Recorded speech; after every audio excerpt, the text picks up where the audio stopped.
അടുത്തത് ഈ ആത്മപ്രാപണം, ആത്മസ്നാനം, ആത്മ അഭിഷേകം, ആത്മനിറവ്, അതുപോലെ അന്യഭാഷ ഈ ദൈവജനത്തെ തമ്മിൽ വളരെ വിഘടിപ്പിച്ചിട്ടുള്ള ഒരു വിഷയമാണ്. ഈ ക്രിസ്തീയ ഐക്യതയ്ക്ക് വലിയൊരു തടസ്സമായി നിൽക്കുന്ന ഒരു വിഷയമാണ് നമ്മൾ ഇവിടെ കൈകാര്യം. ഞാനത് വളരെ സ്നേഹത്തിൽ ആണ് ആ കാര്യം സംസാരിക്കുന്നത്. ആരെയും ഇകഴ്ത്താൻ വേണ്ടിയല്ല ഞാൻ ഈ കാര്യങ്ങൾ തിരുവഴുത്തെ വെളിപ്പെടുത്തിയിട്ടുള്ള ചില സത്യങ്ങൾ ഞാൻ പറയുന്നു എന്ന് മാത്രമേ ഉള്ളൂ. വിയോജിപ്പുണ്ടെങ്കിൽ അത് ഓർപ്പിക്കാം. ഞാൻ വളരെ സഹിഷ്ണുതയോടെ അത് ശ്രദ്ധിക്കുകയും തിരുവഴുത്തിൽ നിന്നും അതിൻ്റെ മറുപടി നൽകുകയും ചെയ്യാം. ഞാൻ ഓർപ്പിക്കുന്നത് ഈ ആത്മാവിനെ ലഭിക്കുന്നത് എപ്പോഴാണ് എന്നതിനെ സംബന്ധിച്ചും ഈ ആത്മാവ് ലഭിക്കുന്നതിൻ്റെ അടയാളം അന്യഭാഷയല്ലേ എന്നൊക്കെ ചിന്തിപ്പിക്കുന്ന ചില ഭാഗങ്ങൾ വേദപുസ്തകത്തിലുണ്ട്. പ്രത്യേകിച്ചും അപ്പോസ്തലപ്രവൃത്തിയുടെ പുസ്തകത്തിലുണ്ട്. ഈ അപ്പോസ്തലപ്രവൃത്തിയുടെ പുസ്തകമാണ് യഥാർത്ഥത്തിൽ പരിശുദ്ധാത്മാവിനെ കുറിച്ച് ഏറ്റവും അധികം ശക്തമായിട്ടുള്ള ഒരു രേഖ ദൈവജനത്തിന് അല്ലെങ്കിൽ ക്രിസ്തീയ സഭയ്ക്ക് നൽകിയിട്ടുള്ള പ്രധാനപ്പെട്ട പുസ്തകം ഏതാണ്? അപ്പോസ്തലപ്രവൃത്തി. അവിടെയാണ് പരിശുദ്ധാത്മാവിന് വേണ്ടി കാത്തിരിക്കുന്നതായി നമ്മൾ കാണുന്നത്. അവിടെയാണ് അപ്പോസ്തലപ്രവൃത്തിയിലാണ് ആത്മാവ് വന്നതായി നമ്മൾ കാണുന്നത്. അവിടെയാണ് ആത്മാവെ ജനത്തെ ശക്തിപ്പെടുത്തത്, നിറച്ചത്. അപ്പൊ ഇങ്ങനെയുള്ള ധാരാളം കാര്യങ്ങളെ നമ്മൾ വായിക്കുന്നത് പരിശുദ്ധാത്മാവിന്റെ പ്രവർത്തനങ്ങളെ കുറിച്ച് ഏറ്റവും അധികം നമ്മളെ വായിക്കുന്നത് പ്രവർത്തന പുസ്തകത്തിലാണ്. അതുപോലെ യോഹന്നാൻ സുവിശേഷം കർത്താവിന്റെ വാക്കുകളുമാണ്. ഈ ആത്മ പ്രാപണം അല്ലെങ്കിൽ ആത്മാവ് ലഭിക്കുന്നത് രക്ഷിക്കപ്പെടുമ്പോൾ തന്നെയാണോ എന്ന് സംശയിക്കത്തക്ക നിലയിൽ ഉള്ള ചില പരാമർശങ്ങളെ ഈ പ്രവർത്തന പുസ്തകത്തിലുണ്ട്. ആ ഭാഗത്തിലേക്ക് നമുക്കൊന്ന് പോകാം. ആത്മാവ് ലഭിക്കുന്നത് കാത്തിരുന്നല്ലേ? അല്ലേ? അല്ലേ? ഓക്കെ, വായിക്കാം. ഒരു വാക്യം നോക്കാം. ലൂക്കോസ് സുവിശേഷം നോക്കിയേ, 24-ാം അധ്യായം 48-ാമത്തെ വാക്യം. 24-ന്റെ 48-ാമത്തെ വാക്യം. എന്റെ പിതാവ് വാഗ്ദത്തം ചെയ്തതിനെ ഞാൻ നിങ്ങളുടെ മേൽ അയക്കും. നിങ്ങളോ ഉയരത്തിൽ നിന്ന് ശക്തി ധരിക്കുവോളം നഗരത്തിൽ പാർപ്പിൻ. ഏത് നഗരത്തിലാണ്? യെരൂശലേം നഗരത്തിലെ. അപ്പോസ്തലപ്രവൃത്തിയുടെ പുസ്തകം നോക്കിയേ, 1-ാം അധ്യായം 4-ാമത്തെ വാക്യം. പ്രവൃത്തിയുടെ പുസ്തകം 1-ാം അധ്യായം 4-ാമത്തെ വാക്യം.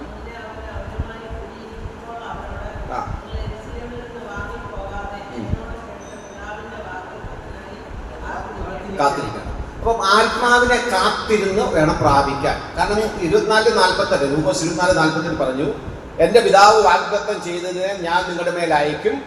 നിങ്ങൾ ഉയർത്തുന്ന ശക്തി ലഭിക്കുമ്പോൾ എന്ത് ചെയ്യണം? നഗരത്തിൽ, അതായത് യെരൂശലേം നഗരത്തിൽ എന്ത് ചെയ്യണം? പാർപ്പിൻ. അപ്പം അങ്ങനെ പെന്തക്കോസ്ത് നാളിൽ വരെ എത്ര ദിവസം അവർ കാത്തിരുന്നു? 10 ദിവസം എന്ത് ചെയ്തു? അവരെ കാത്തിരുന്നു. അപ്പോൾ സ്വാഭാവികമായും നമുക്ക് സംശയം ഉണ്ടാകാം, കാത്തിരുന്നത് കൊണ്ടല്ലേ അവർക്ക് ആത്മാവ് ലഭിച്ചത്? ഒരു ചോദ്യം, ഒരു സംശയം. രണ്ടാമത്തെ ചോദ്യം, ആത്മാവ് ലഭിച്ചപ്പോൾ അന്യഭാഷ പറഞ്ഞല്ലോ. ആത്മാവ് നിറഞ്ഞപ്പോൾ എന്ന് പറയുന്നത്, ഞാൻ ആദ്യം പറഞ്ഞത് ആത്മാവിൽ നിറഞ്ഞ അന്യഭാഷ പറഞ്ഞെന്ന് വേദപുസ്തകത്തിലെന്ന് പറഞ്ഞു. ഒക്കെ ശ്രദ്ധിക്കണം, ഞാൻ പറയുന്ന പ്രസ്താവന ശ്രദ്ധിക്കണം. ആത്മാവിൽ നിറഞ്ഞ അന്യഭാഷ പറഞ്ഞു എന്ന് വേദപുസ്തകവും ഇല്ല. എന്നാൽ ആത്മാവിൽ ലഭിച്ചപ്പോൾ, ആത്മാവിനെ പ്രാപിച്ച സന്ദർഭത്തിൽ അല്ലെങ്കിൽ രക്ഷിക്കപ്പെട്ട ആ സമയത്ത് അന്യഭാഷ പറഞ്ഞു എന്ന് തോന്നുന്ന നിലയിലുള്ള ചില സംഭവങ്ങളെ ഉണ്ട്. ആ 4 സംഭവങ്ങളെ നിങ്ങൾ അടിസ്ഥാനപരമായി പഠിക്കേണ്ടതാണ്. ഈ ന്യൂമറ്റോളജിയിൽ വളരെ അത്യാവശ്യമായി നിങ്ങൾ പഠിച്ചിരിക്കേണ്ട 4 അധ്യായങ്ങളാണ്. 2-ാം അധ്യായം, 2-ാമത്തെ അധ്യായം അപ്പോസ്തലപ്രവൃത്തി 2-ാം അധ്യായം. മറ്റൊന്ന് നമ്മൾ കഴിഞ്ഞ ആഴ്ച ആത്മ അഭിഷേകത്തോടുള്ള ബന്ധത്തിൽ ചിന്തിച്ച ഒരു അധ്യായമാണ് 8-ാമത്തെ അധ്യായം. മറ്റൊരു അധ്യായമാണ് 10-ാമത്തെ അധ്യായം. മറ്റൊരു അധ്യായമാണ് 19-ാമത്തെ അധ്യായം. ഞാൻ ഒന്നുകൂടെ പറയാം. 2-ാം അധ്യായം സ്ഥലം എവിടെയാ? യെരൂശലേം. 8-ാം അധ്യായം ശമരിയ. 8-ാം അധ്യായം ശമരിയ. 10-ാം അധ്യായം കൈസരിയ. 10-ാം അധ്യായം കൈസരിയ. 19-ാം അധ്യായം എഫെസോസ്. യെരൂശലേം 2, ശമരിയ 8, കൈസരിയ 10, എഫെസോസ് എത്രാം അധ്യായം? 19-ാമത്തെ അധ്യായം. അപ്പോസ്തലപ്രവൃത്തി 19-ാം അധ്യായം. അപ്പൊ ഈ ഭാഗങ്ങൾ വായിക്കുമ്പോൾ നമുക്കുണ്ടാകുന്ന സാധാരണ ആൾക്കാരെ ഈ ആശയക്കുഴപ്പം വരാൻ കാരണം എന്താണെന്ന് ഞാൻ പറയാനാണ് ഉദ്ദേശിക്കുന്നത്. ഈ നമുക്ക് എന്തുകൊണ്ടാണ് ഇങ്ങനെ ഒരു വിഭിന്നമായ ചിന്തകൾ, ഈ അന്യഭാഷ, ആത്മാവിലിരിക്കുന്നത്, ആത്മാവില്ലല്ലോ, ആത്മാവിന് കാത്തിരുന്ന ശേഷമല്ല കിട്ടിയത് എന്നൊക്കെ. പിന്നെ രക്ഷിക്കപ്പെട്ടിട്ടും സ്നാനപ്പെട്ടിട്ടും ആത്മാവ് കിട്ടാതെ വന്നില്ലേ? ശരിയാണോ? രക്ഷിക്കപ്പെട്ടു, സ്നാനപ്പെട്ടു, എന്നിട്ടും എന്തില്ല? ആത്മാവ് കിട്ടിയില്ല. പിന്നെ ചില സ്ഥലങ്ങളിൽ എന്ത് ചെയ്തു? വായിക്കാം, ആ വാക്യം ഒന്ന് നോക്കാം. 8-ാം അധ്യായം നോക്കിയേ. 8-ാമത്തെ അധ്യായം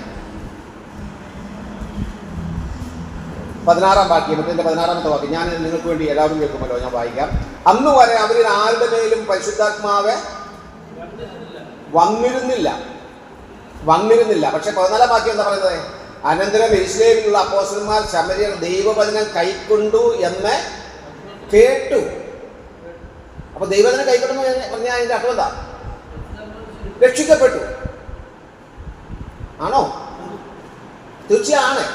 അവർ രക്ഷിക്കപ്പെട്ടു. ശമര്യരെ രക്ഷിക്കപ്പെട്ടിട്ടും അവർക്ക് എന്ത് കിട്ടിയില്ല? പരിശുദ്ധാത്മാവിനെ കിട്ടിയില്ല. പിന്നെ അപ്പൊ രക്ഷിക്കപ്പെട്ടാൽ പരിശുദ്ധാത്മാവ് ലഭിക്കുകയില്ല. നമ്മൾ എല്ലാം ഇത്രയും സമയം ഈ കഴിഞ്ഞ ക്ലാസ്സിലും ഒക്കെ പഠിച്ചത് പ്രധാനപ്പെട്ട ഒരു കാര്യം, രക്ഷിക്കപ്പെടുമ്പോഴേ എന്ത് കിട്ടുന്ന റൈറ്റ്. നമ്മൾ പഠിച്ചത്, ഞാൻ അത് പറയാതെ പോയിരുന്നെങ്കിൽ ഞാൻ എന്ത് ചെയ്യാം, നിങ്ങളെ എന്ത് ചെയ്യാം, കബളിപ്പിക്കുക. ഞാൻ ഇതുവരെ പറഞ്ഞുകൊണ്ടിരുന്നത്, നമ്മൾ കഴിഞ്ഞ ആഴ്ചയിൽ പറഞ്ഞത്, രക്ഷിക്കപ്പെടുന്ന അതേ നിമിഷത്തിൽ തന്നെ ആര് കിട്ടും? അപ്പൊ പിന്നെ ഇവിടെ പറഞ്ഞത് എന്താ അല്ലേ? അപ്പൊ ഇത് പറയണം. ബുക്കിൽ എഴുതി വെച്ചിട്ട് അത് ശരിയാ, എഴുതി വെച്ച മുഴുവൻ ശരിയാ, നിങ്ങൾ കേട്ടതെല്ലാം ശരിയാ, ഇനി കേൾക്കാൻ പോകുന്നത് ശരിയാ, പറഞ്ഞുതരാം. ഓക്കെ. അപ്പൊ ദൈവം കൈക്കൊണ്ടു, രക്ഷിക്കപ്പെട്ടു, എന്നിട്ടും എന്തില്ല? അടുത്ത വാക്ക് നോക്കിയേ, 16-ാം വാക്യം. അന്നു വരെ അവരിൽ ആരുടെ മേലും പരിശുദ്ധാത്മാവ് വന്നില്ല, അല്ലേ? അവ കർത്താവായ യേശുവിന്റെ നാമത്തിൽ സ്നാനം വെച്ചിരുന്നേ ഉള്ളൂ. അപ്പൊ രക്ഷിക്കപ്പെട്ടു, സ്നാനപ്പെട്ടു, എന്നിട്ടും എന്തില്ല? പക്ഷെ നമ്മൾ പഠിച്ചത് എന്താ? രക്ഷിക്കപ്പെടുമ്പോ തന്നെ ശരിയല്ലേ ശ്രീകുമാരൻ? ഓക്കെ. ഇനി നോക്കി അടുത്ത വാക്യം, 17-ാമത്തെ വാക്യം. അവർ അവരുടെ മേൽ കൈവച്ചപ്പോൾ അവർക്ക് പരിശുദ്ധാത്മാവ് ലഭിച്ചു. ആരുടെ മേൽ? ഈ ശമരിയുടെ മേൽ പത്രോസ് യോഹന്നാൻ കൈവച്ചപ്പോൾ എന്ത് ചെയ്തു? അവർക്ക് പരിശുദ്ധാത്മാവ് അവരുടെ മേൽ. ഓക്കെ. അടുത്തത് 10-ാം അധ്യായത്തിലേക്ക് പോയി. 10-ാം അധ്യായം. ഈ വാക്കുകളെ 10-ാം അധ്യായത്തിന്റെ 44-ാമത്തെ വാക്ക്. 10-ാം അധ്യായം നിങ്ങൾക്ക് അറിയാവുന്നതാണ്. കൊർന്നേല്യോസ് ഒരു ദർശനം കണ്ടു. അതുപോലെ തന്നെ അതിന് മുമ്പ് ആരും കണ്ടു? അതേ സമയത്ത് തന്നെ ആരും കണ്ടുകൊണ്ടിരിക്കുക? പത്രോസും കണ്ടുകൊണ്ടിരിക്കുക, അല്ലേ? ഓക്കെ. അതിനുശേഷം യോപ്പയിൽ നിന്ന് വന്ന സഹോദരന്മാർ, അതായത് കൊർന്നേല്യോസ് അയച്ച ദൂതന്മാർ മുഖാന്തരം എന്ത് ചെയ്തു?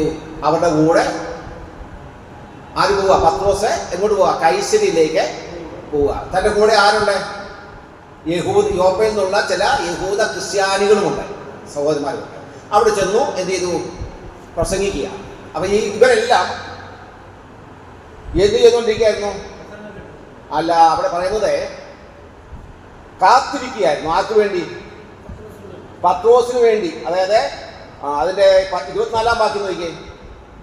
പിറ്റന്നാൾ കൈസരിലെത്തി അവിടെ കൊർന്നേല്യോസ് ചാർച്ചക്കാരെയും അടുത്ത സ്നേഹിതന്മാരെയും വരുത്തി അവർക്കായി കാത്തിരുന്നു. അപ്പൊ ഈ കാത്തിരുന്ന് നേരത്തെ ഒരു വാക്ക് വായിച്ചല്ലോ, അവിടത്ത് വായിച്ചില്ല, നമ്മൾ 2 വാക്യം വായിച്ചല്ലോ. കാത്തിരിപ്പാൻ കർത്താവ് ശിഷ്യന്മാർ പറഞ്ഞില്ലേ, യെരൂശലേമിൽ നിന്ന് പോകാതെ എന്നോട് കേട്ട പരിശുദ്ധാത്മാനായി.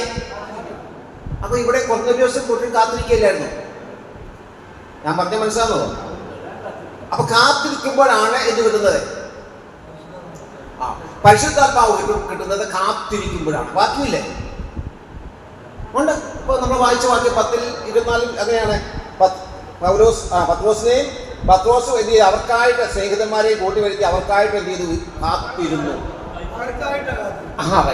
അവർക്കായിട്ട്. ആർക്കായിട്ട്?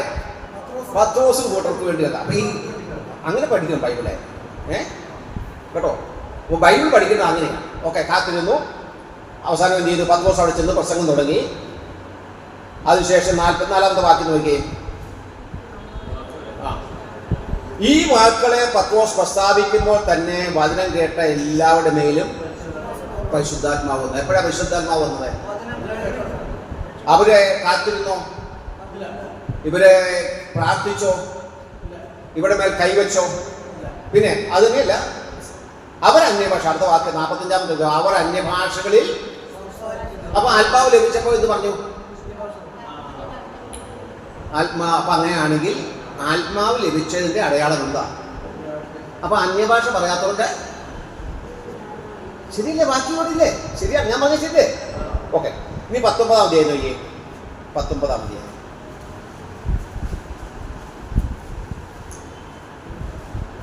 1 മുതൽ. അപ്പൊല്ലോസ് കൊരിന്തിൽ ഇരിക്കുമ്പോൾ പൗലോസ് ഉൾപ്രദേശങ്ങളോട് സഞ്ചരിച്ചു. എഫെസോസിലെത്തി. ചില ശിഷ്യന്മാരെ കണ്ടു. നിങ്ങൾ വിശ്വസിച്ചിട്ട് പരിശുദ്ധാത്മാവിനെ പ്രാപിച്ചുവോ എന്ന് അവരോട് ചോദിച്ചതിന്, പരിശുദ്ധാത്മാവ് ഉണ്ടെന്ന് പോലും ഞങ്ങളെ കേട്ടിട്ടില്ല എന്ന് അവർ പറഞ്ഞു. എന്നാൽ ഏതായിരുന്നു നിങ്ങളുടെ സ്നാനം എന്ന് അവരോട് ചോദിച്ചതിന്, യോഹന്നാന്റെ സ്നാനം എന്ന് അവർ പറഞ്ഞു. അതിന് പൗലോസ്, യോഹന്നാൻ മാനസാന്തര സ്നാനം അത്ര കഴിപ്പിച്ചു, തൻ്റെ പിന്നാലെ വരുന്നതിനായി യേശു വിശ്വസിക്കണമെന്ന് ജനത്തോട് പറഞ്ഞു എന്ന് പറഞ്ഞു.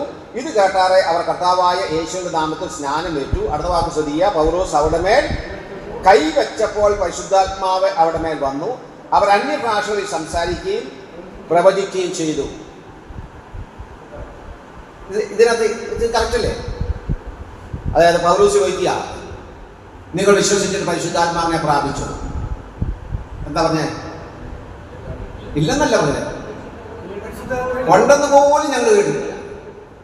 ഉണ്ടെന്ന് പോലും ഞങ്ങളെ. അതിനുശേഷം എന്ത് ചെയ്തു?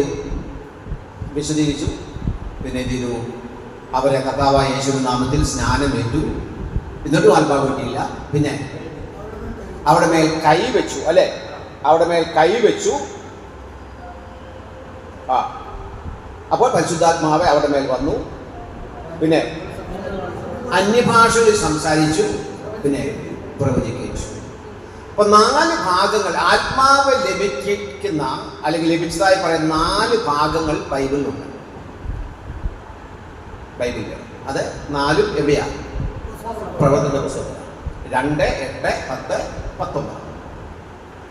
നമ്മൾ മനസ്സിലാക്കണം, ഈ 4 ഭാഗങ്ങളാണ് ഇത് ശരിയായ നിലയിൽ പരിശോധിക്കാതെ ബൈബിൾ വ്യാഖ്യാനിച്ചു അല്ലെങ്കിൽ ഉപദേശം സ്വീകരിച്ചുകൊണ്ടാണ് ഈ ദൈവജനം തമ്മിൽ ഇത്രമാത്രം ഭിന്നത ഉണ്ടാകാനുള്ള കാരണം. ഞാൻ കഴിഞ്ഞ ആഴ്ച ഓർപ്പിച്ചു, ദുരുപദേശത്തിന്റെ പിന്നിലെ ഏറ്റവും വലിയ ശക്തി എന്ന് പറയുന്നത് സാത്താൻ.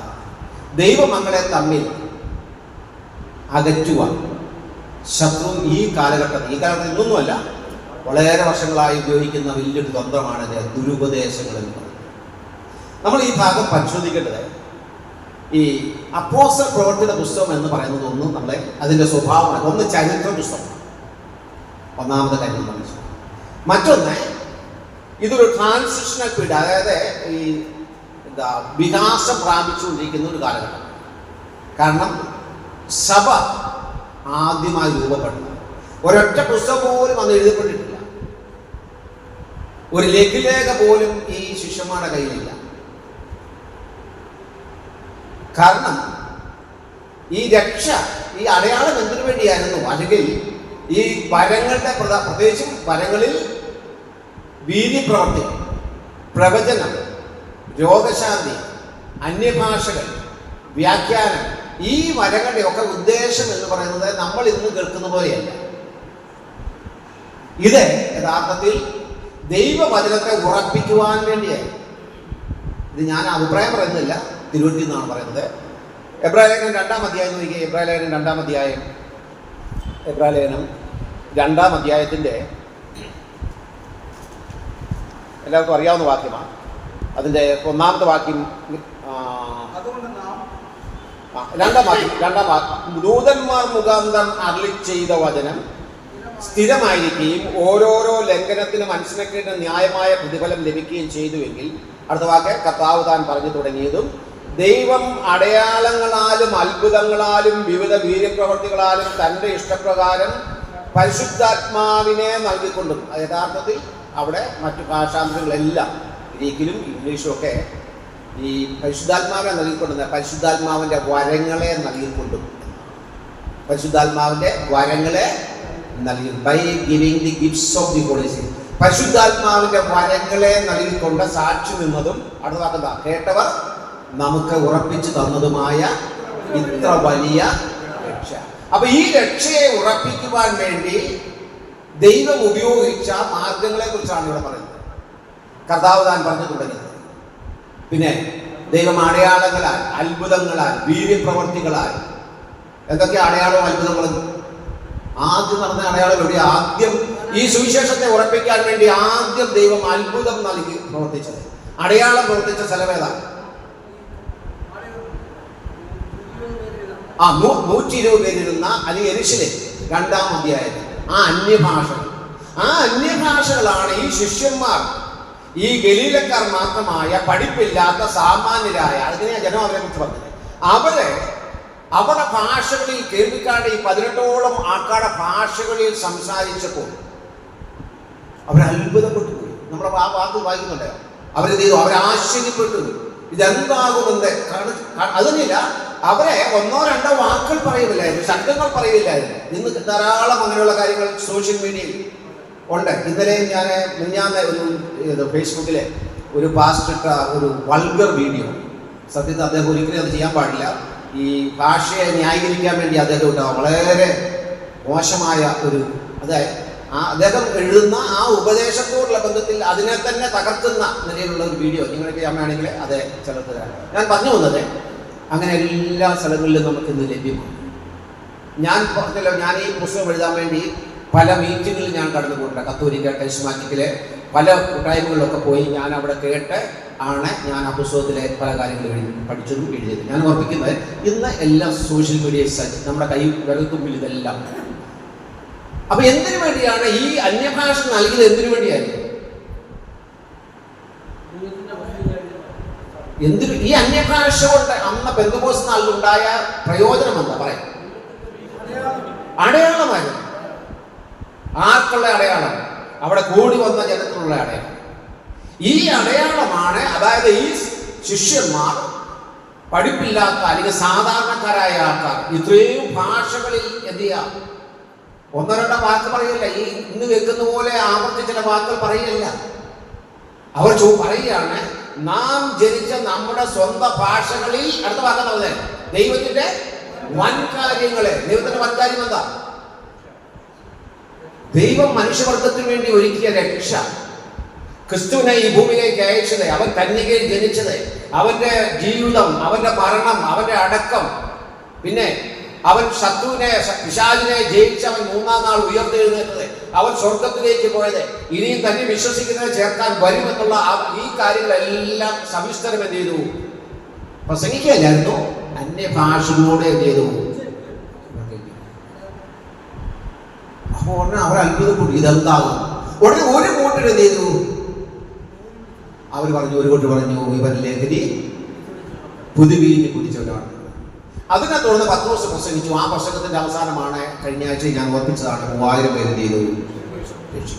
അപ്പൊ ഇതാണ് ഈ അടയാളത്തിന്റെ അല്ലെങ്കിൽ അന്യഭാഷയുടെ, വീര്യപ്രവൃത്തിയുടെ, വ്യാഖ്യാനത്തിന്റെ, രോഗശാന്തിയുടെ ഒക്കെ ലക്ഷ്യമെന്ന് പറയുന്നതാണ് അടയാളം.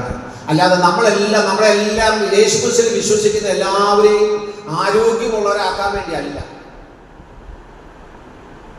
ഒത്തിരി തെറ്റായ വ്യാഖ്യാനം വന്നു. അവന്റെ അടിപൊളിയാൽ നമുക്ക് സൗഖ്യമാണ്. ആ സൗഖ്യം രോഗസൗഖ്യമല്ല, പാപസൗഖ്യം. യെശയ്യാവ് ആരംഭിക്കുന്നത് 1-ാം അധ്യായം ആരംഭിക്കുന്നത് അത് പറഞ്ഞോണ്ടാണ്. അടി മുതൽ മുടി വരെ ഒരു സൗഖ്യവുമില്ല. അത് പറഞ്ഞുകൊണ്ടാണ് യെശയ്യാവ് പുസ്തകം ആരംഭിക്കുന്നത്. പത്രോസിന്റെ ലേഖനത്തിലേക്ക് പത്രോസ് പറയുന്നത് എന്താ? നാം പാപം സംബന്ധിച്ച് മരിച്ച് നീതിക്ക് ജീവിക്കേണ്ടതിന് അവൻ തന്റെ ശരീരത്തിൽ നമ്മുടെ പാപങ്ങളെ ചുമന്നുകൊണ്ട് ക്രൂശിൽ കയറി. പിന്നെ അടുത്ത വാക്കെന്താ? അവന്റെ അടിപ്പിണരാൽ നമുക്ക് ആരോഗ്യം വന്നതല്ല. ഏത് സൗഖ്യം വന്നു? യേശുക്രിസ്തുവിന്റെ ക്രൂശുമരണത്തിലൂടെ നമുക്ക് ലഭിച്ചത് രോഗസൗഖ്യമല്ല, പാപത്തിൽ നിന്നുള്ള സൗഖ്യം. യേശുക്രിസ്തുവിന്റെ ക്രൂശുമരണം രോഗം മാറ്റാനായിരുന്നെങ്കിൽ കുറഞ്ഞ പക്ഷം നമ്മുടെ കുട്ടികളൊന്നും ഹോസ്പിറ്റൽ നേഴ്സുമാരാകില്ലായിരുന്നു, ഡോക്ടർമാരാകില്ലായിരുന്നു. അങ്ങനെയായിരുന്നെങ്കിൽ എല്ലാ ആൾക്കാരും ഇങ്ങോട്ട് വന്നു. ഞാൻ പറഞ്ഞത് ശരിയാണെങ്കിൽ നിങ്ങൾക്ക് അംഗീകരിക്കാമെങ്കിൽ അംഗീകരിച്ചാൽ മതി, തെറ്റാണെങ്കിൽ തെറ്റാണെന്ന്. ഓക്കെ. അപ്പൊ ഇതൊരു ട്രാൻസിഷണൽ പീരീഡ്. ബൈബിളില്ല, അത് തന്നെയല്ല, യേശുക്രിസ്തു ക്രൂശിക്കപ്പെട്ടു, മരിച്ചു, അടക്കപ്പെട്ടു. ഞാൻ കഴിഞ്ഞ ആഴ്ചയിലും പറഞ്ഞതാണ്. ഇതൊക്കെ പൗലോസ് പറയുന്നത് ക്രൂശിന്റെ വചനം നശിച്ചു പോകുന്നവർക്ക് ദോഷത്വം. കാരണം ഞാൻ ചോദിക്കട്ടെ, ആര് വിശ്വസിക്കും ഈ സുവിശേഷം?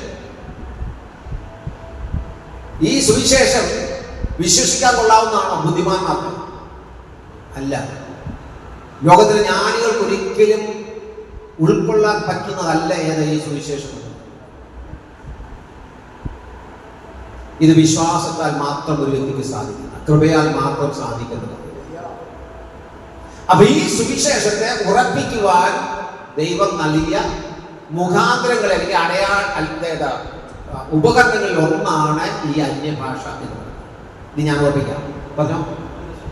ഓക്കെ, ഈ 4 അധ്യായം ഞാൻ ഓർപ്പിച്ചല്ലോ. ഈ 4 അധ്യായങ്ങളുടെ വ്യത്യാസം ഒന്ന് ശ്രദ്ധിക്കാം. ഞാൻ പറയാം. 2-ാം അധ്യായം ഞാൻ ചില അടയാളങ്ങൾ പറയാം, നിങ്ങൾ പറയണം. ഒന്നാമത്തെ സംഭവം 2-ാം അധ്യായത്തിലെ സംഭവം. ഇവര് നേരത്തെ ആത്മാവിനെ പ്രാപിച്ച ആൾക്കാർ ആണോ? യേശുവിന്റെ ശിഷ്യന്മാർ, ഈ 12 പേർ പരിശുദ്ധാത്മാവിനെ നേരത്തെ പ്രാപിച്ച അല്ലെങ്കിൽ ലഭിച്ച ആൾക്കാർ ആണോ? എവിടെയാ തെളിവുള്ളത്? യോഹന്നാന്റെ സുവിശേഷത്തിൽ 20-ാം അധ്യായം അതിന്റെ 22-ാമത്തെ വാക്യത്തിൽ നമ്മൾ വായിക്കുന്നു. കർത്താവ് 21 ഞാൻ വായിക്കാം. യേശു പിന്നെയും അവരോട്, നിങ്ങൾക്ക് സമാധാനം പിതാവിനെ അയച്ചതുപോലെ ഞാൻ നിങ്ങളെ അയക്കുന്നു എന്ന് പറഞ്ഞു. ഇങ്ങനെ പറഞ്ഞ ശേഷം അവരുടെ മേൽ ഊതി അവരോട് പരിശുദ്ധാത്മാവിനെ കൈക്കൊള്ളുവീൻ എന്ന് പറഞ്ഞു. ഊതി. ഇന്നും ചിലരൊക്കെ ഊതുന്നുണ്ട്, വീഴുന്നുണ്ട്. കർത്താവ് ഊതിയപ്പോൾ വീണില്ല. ഈ ശിഷ്യന്മാരെ ഈ ആത്മാവിനെ കൈക്കൊണ്ടു. ഓക്കെ, ശരി. ഒരു ആത്മാവിനെ കൈക്കൊണ്ട ആൾക്കാർ ശിഷ്യന്മാർ, അവർ തന്നെയാണ് ഇപ്പോൾ ഇവിടെ പരിശുദ്ധാത്മാവിന് വേണ്ടി പെന്തക്കോസ്ത് നാളിൽ കാത്തിരിക്കുന്നത്. അപ്പൊ ആദ്യം ആത്മാവ് ലഭിച്ചവർ അവർ തന്നെ വീണ്ടും എന്ത് ചെയ്യുന്നു? ആത്മാവിന് വേണ്ടി. ഇത് അവർ സ്വയം ചെയ്തതല്ല, കർത്താവ് പറഞ്ഞതാണ്. ആണോ? ഓക്കെ, അവർക്ക് എന്ത് ലഭിച്ചു? ആത്മാവ് ലഭിച്ചു. ശരി. ഇനി 8-ാം അധ്യായം നോക്കി എടുക്കണ്ട. ഞാൻ 8-ാം അധ്യായത്തിൽ ഇങ്ങനെ പറയാം, നേരത്തെ ആത്മാവ് ലഭിച്ചവരാണോ ശമരിക്കാരൻ? അല്ല. അപ്പൊ നിങ്ങളൊരു ചാർട്ട്, ഞാൻ ഒരു ചാർട്ട് 2-ാം അധ്യായം എഴുതുക. ആത്മാവ് ലഭിച്ചവർ, മുൻപ് ലഭിച്ചവർ. ഓക്കെ, 8-ാം അധ്യായത്തിലേക്ക് വന്നപ്പോൾ അല്ലല്ല, മുമ്പ് ലഭിക്കാത്ത ആൾക്കാർ അവർക്ക് ആത്മാവ് ലഭിച്ചിട്ടില്ല. അവർ ടിക്കറ്റ് ഇന്ത്യമാർക്കിട്ടാ. ഇനി 10-ാം അധ്യായത്തിലോ ലഭിക്കാത്ത, അവിടെയും ഇന്ത്യമാർക്ക് ആത്മാവ് നേരത്തെ ലഭിച്ചില്ല. 19-ാം അധ്യായത്തിലോ 19-ാം അധ്യായത്തിൽ 10-ൽ ലഭിച്ചില്ല, 8-ൽ ലഭിച്ചില്ല, ആദ്യം ലഭിക്കാത്തവരാണ്. 10-ൽ ആത്മാവ് നേരത്തെ ലഭിക്കാത്തവരാണ്. 19-ലും നേരത്തെ ആത്മാവ് ലഭിക്കാത്തവരാണ്. ഒറ്റ അധ്യായത്തിൽ മാത്രം അല്ലെങ്കിൽ ഒരു സംഭവത്തിൽ മാത്രമാണ് ആത്മാവ് ആദ്യം ലഭിച്ചവർ വീണ്ടും ആത്മാവിന് വേണ്ടി കാത്തിരുന്നത്. അതെവിടെയാണ്? 2-ാമത്. ശരിയാണോ? ഓക്കെ. ഇനി 2-ാമത്തെ അടയാളം. 2-ാമത്തെ അടയാളം ഞാൻ ഇതിന്റെ വ്യത്യസ്തതയാണ്. കോൺട്രാസ്റ്റ്.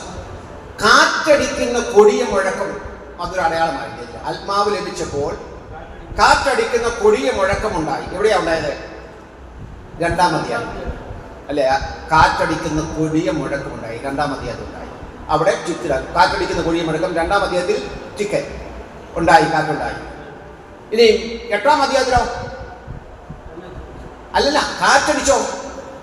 ഇല്ല. ശമരിയെ കാറ്റടിച്ചില്ല. ആത്മാവ് വന്നപ്പോൾ കാറ്റടിച്ചില്ല, അവിടെ ഇന്ദു. ഇനി 10-ാം അധ്യായത്തിൽ ശമരിയിൽ 10-ാം അധ്യായത്തിൽ കൈസരിയിലെ കാറ്റടിച്ചോ? ഇല്ല. 19-ാം അധ്യായത്തിൽ എഫെസോസിൽ ആത്മാവ് വന്നപ്പോൾ കാറ്റടിച്ചോ? ഇല്ല. ഞാൻ ഇത് പറഞ്ഞത് ഐഡിയ മനസ്സിലായി. ഞാൻ പറഞ്ഞത് ഞാൻ ഉദ്ദേശിച്ചത് എന്താണെന്ന് നിങ്ങൾക്ക് മനസ്സിലായി? അല്ലല്ല, ആത്മാവ് ലഭിക്കാത്തതല്ലേ. ഈ 4 അധ്യായങ്ങളും 4 നിലയിലാണ്. ഒരു പരസ്പര വിരുദ്ധം, യൂണിഫോമിറ്റി ഇല്ല, ഐക്യതയില്ല. എന്ന് പറഞ്ഞാൽ ഒരു സിമിലാരിറ്റി നമുക്ക് കാണാൻ സാധിക്കില്ല, കോൺട്രാസ്റ്റ് മാത്രമാണ്. അത് ചോക്ക് ഉണ്ടായിരുന്നെങ്കിൽ ഞാൻ രണ്ടാം അധ്യായത്തിൽ ആത്മാവ് മുൻപ് ലഭിച്ചവരാണ് കാത്തിരിക്കുന്നത്. 8-ാം അധ്യായത്തിൽ ലഭിക്കാത്തവരാ, 10-ാം അധ്യായത്തിൽ ലഭിക്കാത്തവരാ, 19-ാം അധ്യായത്തിൽ നേരത്തെ ലഭിക്കാത്ത. രണ്ടാമത്തത് കാറ്റടിച്ചു. എവിടെ കാറ്റടിച്ചു? യെരുശലേമിൽ കാറ്റടിച്ചു. 2-ാം അധ്യായത്തിൽ. 8-ാം അധ്യായത്തിൽ കാറ്റടിച്ചില്ല, 10-ാം അധ്യായത്തിൽ കാറ്റടിച്ചില്ല, 19-ാം അധ്യായത്തിലും കാറ്റടിച്ചില്ല. ശരിയാണോ? ഇനി 3-ാമത്തെ അടയാളം, അതായത് ഈ ആത്മാവ് ആദ്യം വന്നപ്പോൾ 2-ാം അധ്യായത്തിലാണ് ആത്മാവ് വന്നത്. അവിടെ എന്തുണ്ടായി? അടുത്ത ഒരു അടയാളം പറയാമോ? അഗ്നിജാല പോലെ പിളർന്ന നാവ് 2-ാം അധ്യായത്തിൽ ഉണ്ടായി. അഗ്നിജാല പോലെ പിളർന്ന നാവുകൾ 2-ാം അധ്യായത്തിൽ ഉണ്ടായി. 8-ാം അധ്യായത്തിലോ ശമരിയിൽ ഉണ്ടായില്ല. ഇല്ല. കൈസരിയിൽ ഉണ്ടായോ? അതെ. 10-ാം അധ്യായത്തിൽ ഉണ്ടായോ? ഇല്ല. 19-ാം അധ്യായത്തിൽ എഫെസോസിൽ കാറ്റടിക്കുന്നപ്പോഴൊക്കെ ഉണ്ടായോ? ഇല്ല. സോറി, അഗ്നിജാല. ഓക്കെ, ശരി. 4-ാമത്തെ കാര്യം അന്യഭാഷ. മറ്റൊരു അടയാളം 2-ാം അധ്യായത്തിൽ അന്യഭാഷ ഉണ്ടായി, അല്ലേ? അന്യഭാഷ ഉണ്ടായി. 2-ാം അധ്യായത്തിൽ അന്യഭാഷ ഉണ്ടായി. 8-ാം അധ്യായത്തിലോ ഇല്ല, അന്യഭാഷ ഉണ്ടായില്ല, അന്യഭാഷ വന്നില്ല. 8-ാം അധ്യായത്തിൽ അന്യഭാഷ പറഞ്ഞതായി വായിക്കുന്നത്. 10-ാം അധ്യായത്തിൽ അന്യഭാഷ പറഞ്ഞു. 10-ാം അധ്യായത്തിൽ അന്യഭാഷ പറഞ്ഞു. കാരണം ആരാ? 10:44 ഈ വചനങ്ങളെ പത്രോസ് പ്രസ്താവിക്കുമ്പോൾ തന്നെ വചനം കേട്ട എല്ലാവരുടെ മേലും പരിശുദ്ധാത്മാവ് വന്നു. പിന്നെ അതിന്റെ 45-ാമത്തെ വാക്യത്തിൽ അവർ അന്യഭാഷകളിൽ സംസാരിക്കുന്നതും ദൈവത്തെ സ്തുതിക്കുന്നതും കേൾക്കുകയാൾ എന്നാണ് 45-ാമത്തെ വാക്യത്തിൽ വായിക്കുന്നത്. അപ്പൊ അവിടെ 10-ാം അധ്യായത്തിൽ അന്യഭാഷ പറഞ്ഞു. 19-ാം അധ്യായത്തിലോ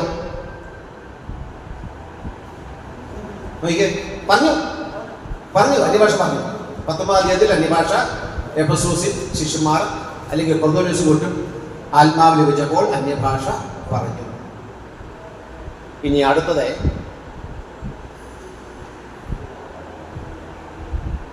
പ്രവചനം.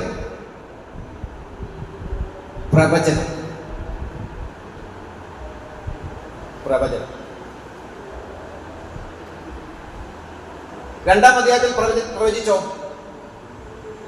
ഇല്ല. 2-ാം അധ്യായത്തിൽ പ്രവചനം ഉണ്ടായി. 8-ാം അധ്യായത്തിൽ പ്രവചിച്ചോ? ശമരിയിലെ ഇല്ല. 10-ാം അധ്യായത്തിൽ പ്രവചിച്ചോ? ഇല്ല. 10-ാം അധ്യായത്തിൽ പ്രവചിച്ചില്ല. പിന്നെ 19-ാം അധ്യായത്തിൽ ഇവരെ ആത്മാവ് ലഭിച്ചപ്പോൾ പ്രവചനം ഉണ്ടായോ? ഉണ്ടായി. എഫെസോസിലെ ശിഷ്യന്മാർ അവർക്ക് എന്ത് ചെയ്തു? അവരെ പ്രവചിച്ചു എന്ന് നമ്മൾ വായിക്കുന്നു. അപ്പോൾ ഈ ഇപ്പോഴത്തെ നമ്മളെ എടുത്ത ആ പോയിന്റ് അനുസരിച്ചാണ് ഈ ഒരു സ്ഥലത്ത് പ്രവചനം ഉണ്ടായി. എവിടെയാണ് ഉണ്ടായത്? 19 ഉണ്ടായി. അടുത്തത് കൈവെപ്പ്. ഈ 4 സംഭവങ്ങളിൽ ഒരു സ്ഥലത്ത് കൈവെപ്പുണ്ടായി. 2 സ്ഥലത്ത് കൈവെപ്പുണ്ടായി. Thank you. എവിടെയാ? അപ്പോസ്തല പ്രവൃത്തി 2-ൽ കൈവെപ്പുണ്ടായോ? ഇല്ല, കൈവെപ്പുണ്ടായില്ല. പിന്നെ എവിടെയാ കൈവെപ്പുണ്ടായത്? 8-ാം അധ്യായത്തിൽ ശമരിയിൽ പത്രോസും യോഹന്നാനും അവർക്ക് ആത്മാവിനെ കൈവച്ചു എന്നുണ്ടായിരുന്നു, അല്ലേ? ഇനി 10-ാം അധ്യായത്തിൽ കൈവച്ചോ? നോക്കിക്കേ. ഇല്ല, കൈവച്ചില്ല. 19-ാം അധ്യായത്തിൽ കൈവച്ചോ? ശരിയല്ലേ? കൈവച്ചു. അപ്പൊ 2 സ്ഥലത്ത് കൈവച്ചു, 2 സ്ഥലത്ത് കൈവച്ചില്ല. എവിടെയൊക്കെ കൈവച്ചു? 10-ലും 8-ലും 19-ലും കൈവച്ചു. 10-ലും 2-ലും കൈവച്ചില്ല. അടുത്ത ഒരു കാര്യം കൂടെ ശ്രദ്ധിച്ചേ. വിശ്വസിച്ച ശേഷം ആത്മാവിനെ പ്രാപിക്കുക. അതും ഇവിടുത്തെ ഒരു പ്രത്യേകതയാണ്, അല്ലെങ്കിൽ കോൺട്രാസ്റ്റാ. വിശ്വസിച്ച ശേഷം ആത്മാവ് ലഭിക്കും. വിശ്വസിച്ച ശേഷം ആത്മാവ് ലഭിക്കും. 4 അധ്യായങ്ങളിൽ അല്ലെങ്കിൽ 4 സ്ഥലങ്ങളിൽ ഈ വിഷയം വ്യത്യസ്തമാണ്. 1, 2-ാമത്തെ അധ്യായം പരിശോധിക്കാം. യേശുക്രിസ്തുവിന്റെ ശിഷ്യന്മാർ പെന്തക്കോസ്ത് നാളിലാണോ കർത്താവിൽ വിശ്വസിച്ചത്, അതോ അതിനു മുമ്പാണോ? അതിന് മുൻപാണ്. അപ്പൊ വിശ്വസിച്ച ശേഷമാണ് അവർക്ക്, ശരിയല്ലേ? അതിന് മുമ്പ് ആത്മാവ് ലഭിച്ചില്ല. അത് ടെമ്പററി എന്ന് വേണമെങ്കിൽ നമുക്ക് പറയാം, അല്ലെങ്കിൽ താൽക്കാലികം എന്ന് വേണമെങ്കിൽ നമുക്ക് പറയാം. അപ്പൊ വിശ്വസിച്ച ശേഷമാണ് ഇവർക്ക് പെന്തക്കോസ്ത് നാളിൽ ആത്മാവ് ലഭിച്ചത്. സംശയമുണ്ടോ? ഓക്കെ, അടുത്ത അധ്യായം നോക്കിയേ. ഏതാ? 8-ാം അധ്യായം.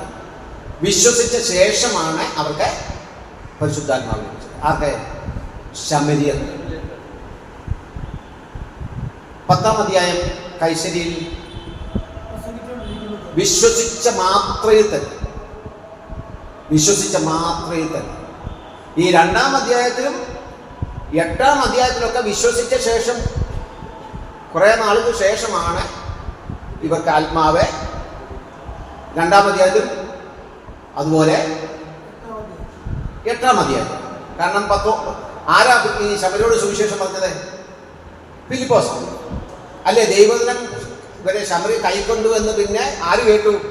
യെരുശലേമിലുള്ള അപ്പോസ്തലന്മാർ കേട്ടു. അങ്ങനെ ആ യെരുശലേം സഭയാണ് പത്രോസിനെയും യോഹന്നാനെയും ശമരിയിലേക്ക് അയക്കുന്നത്. ഓക്കെ, ഇനി 10-ാം അധ്യായത്തിൽ വിശ്വസിച്ച മാത്രയിൽ തന്നെ. 19-ാം അധ്യായത്തിലോ? 19-ാം അധ്യായം നേരത്തെ വിശ്വസിച്ചവരാണോ? ബ്രദർ പറഞ്ഞ ആൻസർ ശരിയാണ്, പക്ഷേ അങ്ങനെയല്ല. ബ്രദർ പറഞ്ഞ ആൻസർ അങ്ങനെയാണ് സാധാരണ ആൾക്കാരെല്ലാം ചിന്തിക്കുന്നത്. ഈ പലർക്കും പറ്റിയ വലിയൊരു അബദ്ധം എന്താണെന്ന് വെച്ചാൽ, ഇങ്ങനെ ചിന്തിക്കാൻ ഈ ഉപദേശം ഉണ്ടാകാനുള്ള ഒരു കാരണം ഈ 19-ാം അധ്യായം.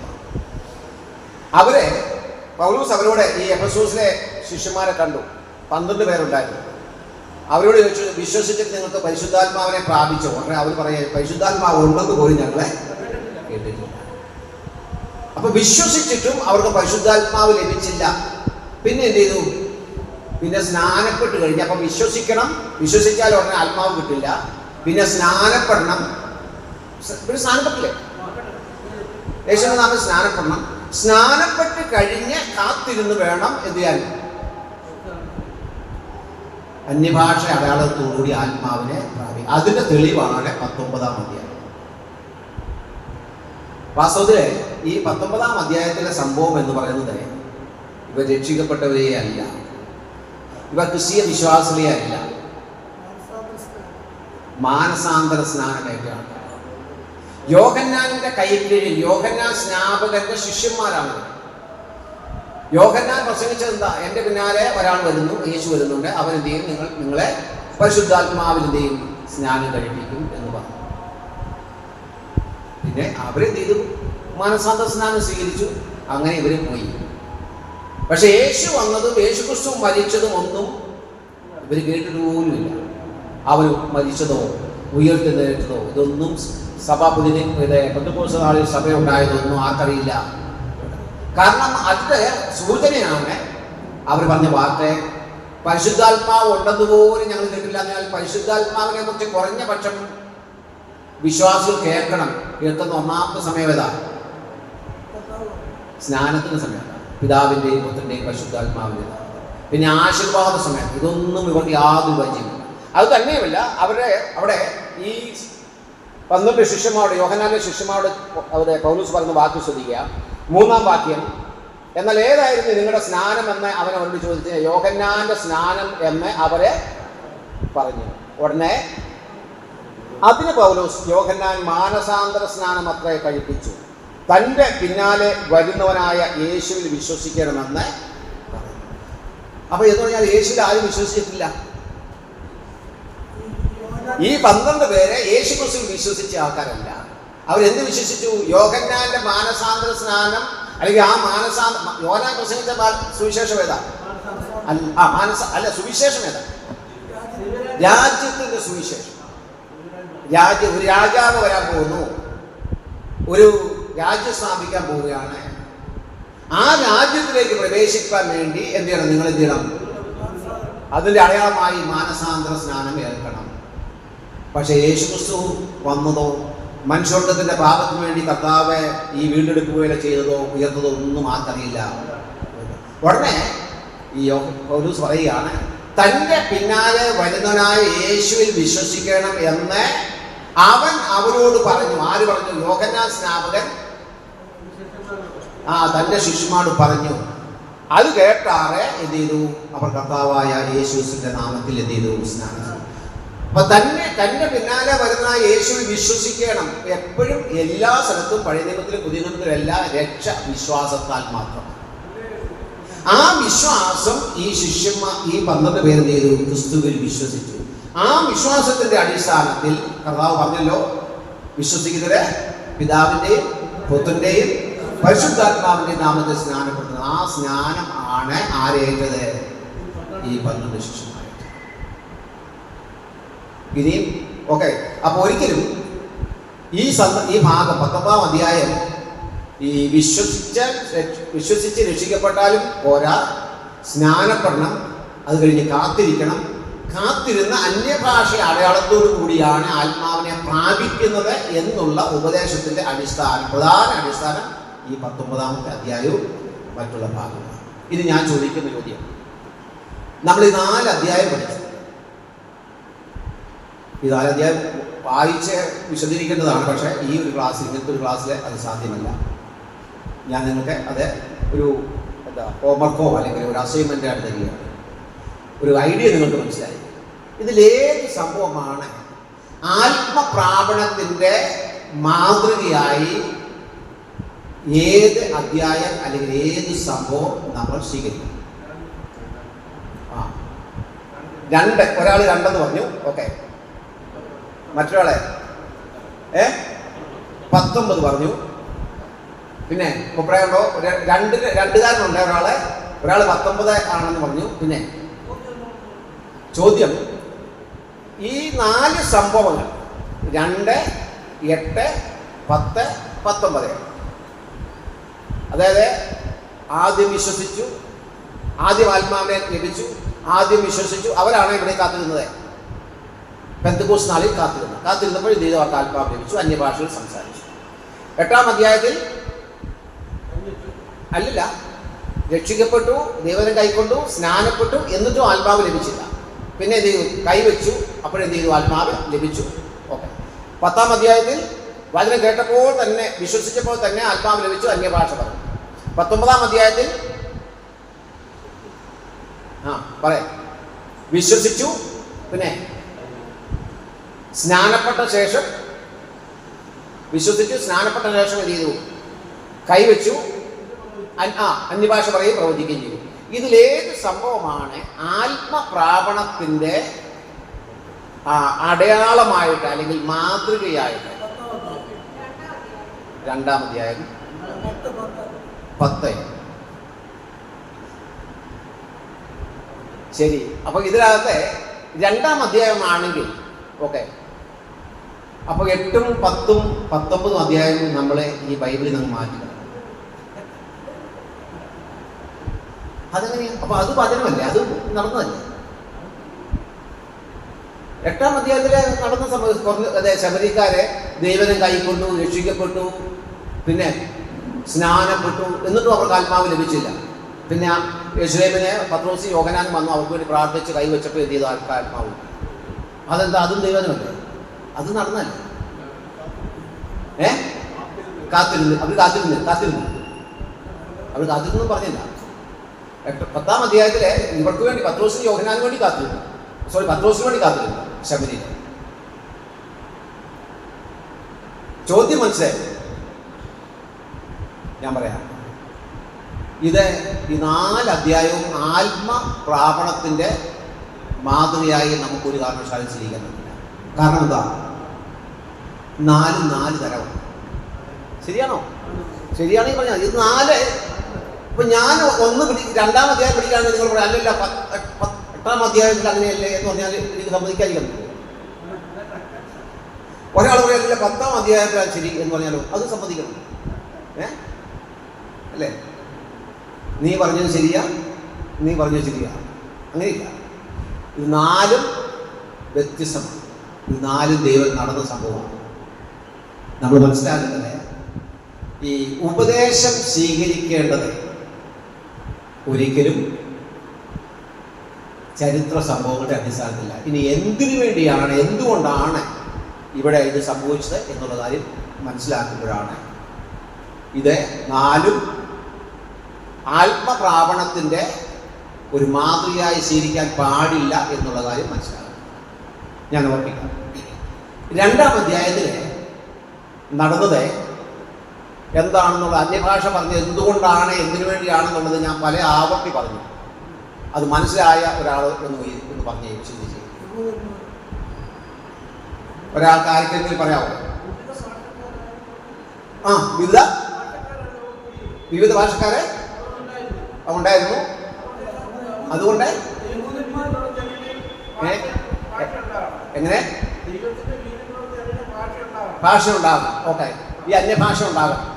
അപ്പൊ ആ അപ്പൊ എന്ന് പറഞ്ഞാൽ അപ്പൊ അങ്ങനെയാണെങ്കിൽ ഇന്നും വേണ്ടേ അന്യഭാഷ? ഓക്കെ, പറയാം. ഇന്ന് എല്ലാ ഭാഷ പറയാം. അടയാളമാണ് അന്യഭാഷ. അന്യഭാഷ എന്ന് പറയുന്നത് അടയാളപരമാണ്. മറ്റൊരു കാര്യം നമ്മൾ നേരത്തെ ഞാൻ വിശദീകരിച്ചതാണ്. എബ്രായർ 2-ന്റെ 3-ാമത്തെ വാക്യം. 3-ാമത്തെ വാക്യം എന്താ? ദൈവവചന രക്ഷയെ കേട്ടോർ നമുക്ക് ഉറപ്പിച്ച് തന്നതുമായ ഇത്ര വലിയ രക്ഷ. അപ്പൊ രക്ഷയെ ഉറപ്പിക്കുക. നമുക്കിത് മനസ്സിലാകണമെങ്കിൽ നമ്മൾ ആ കാലഘട്ടത്തിലേക്ക് പോകണം. നമുക്കിന്ന് പറഞ്ഞാൽ ഇത് മനസ്സിലാകില്ല. കാരണം ഞാൻ കഴിഞ്ഞ ആഴ്ച ഓർപ്പിച്ചെന്ന് തോന്നുന്നു, ഈ കേരളത്തിൽ തോമസ് ലീ വന്ന കാര്യം ഞാൻ പറഞ്ഞിരുന്നു. ഓക്കെ, അതായത് ഈ അത്ഭുതവും അടയാളവും ചെയ്തില്ല എന്നെങ്കിൽ തോമസ് ലീയെ പ്രസംഗിച്ച പ്രസംഗം എങ്ങനെ എത്ര വർഷം മുമ്പാണ്? ഏകദേശം 2000 വർഷങ്ങൾക്ക് മുമ്പ്, 2000 ആയിട്ടില്ല, ഒരു 19 നൂറ്റാണ്ടുകൾക്ക് മുമ്പ് നടന്ന ഒരു സംഭവം. 19 നൂറ്റാണ്ടുകൾക്ക് മുമ്പ് കേരളം എന്താണെന്ന് ചിന്തിച്ചു ചോദിക്കും, ലോകം എന്താണെന്ന് ചിന്തിച്ചു ചോദിക്കും. ഇന്നുള്ള യാതൊരു സാങ്കേതികതയുമില്ല. ഇന്നുള്ള ടെക്നോളജിയോ ട്രാൻസ്പോർട്ടേഷനോ അല്ലെങ്കിൽ മീഡിയകളോ ഇതൊന്നുമില്ല. അങ്ങനെയുള്ള അതില്ല, ഒരു പ്രിന്റിംഗ് ഇല്ല. പ്രിന്റിങ് ഒരു ഇവിടെ ബൈബിളും മറ്റും പ്രിന്റിങ് നടന്നതായിട്ട് ഗുട്ടൻബർഗിന്റെയോ കാലഘട്ടം. അപ്പൊ ഈ ഒരു പ്രിന്റിങ് പോലും, ഒരു ലഘുലേഖ പോലും, ഒരു പാട്ട് പോലും ഒന്നുമില്ല. ഈ മനുഷ്യൻ കൈവശം ഒന്നുമില്ല. ഈ തോമസ് ലീഗയുടെ കയ്യിൽ. തോമസ് ലീഗ മാത്രമല്ല, മറ്റുള്ള ശ്രീകന്മാരൊക്കെ ഓരോ സ്ഥലത്ത് ചെന്നപ്പോഴും അവിടെ ചെന്ന് ഈ സുവിശേഷം പ്രസംഗിക്കുമ്പോൾ ഇവിടെയാ എത്ര കിലോമീറ്റർ അപ്പുറയാ, എത്ര മൈലുകൾക്ക് അപ്പുറയാ, എത്ര കടലുകൾക്ക് അപ്പുറയാ കിടക്കുന്നത്. ആ പലസ്തീനിൽ നിന്ന്, യേശുക്കാരനാണ്, ശരിയാണ്, പലസ്തീനിൽ. അതും എത്രയെത്ര ലീഡർമാർ ഇതിനു മുമ്പ്, യേശുവിന് മുമ്പ് എത്രയെത്ര. ഗമാലിയൽ അതാ പറഞ്ഞത്. ഗമാലിയലല്ല, ഗമാലിയൽ അല്ലേ,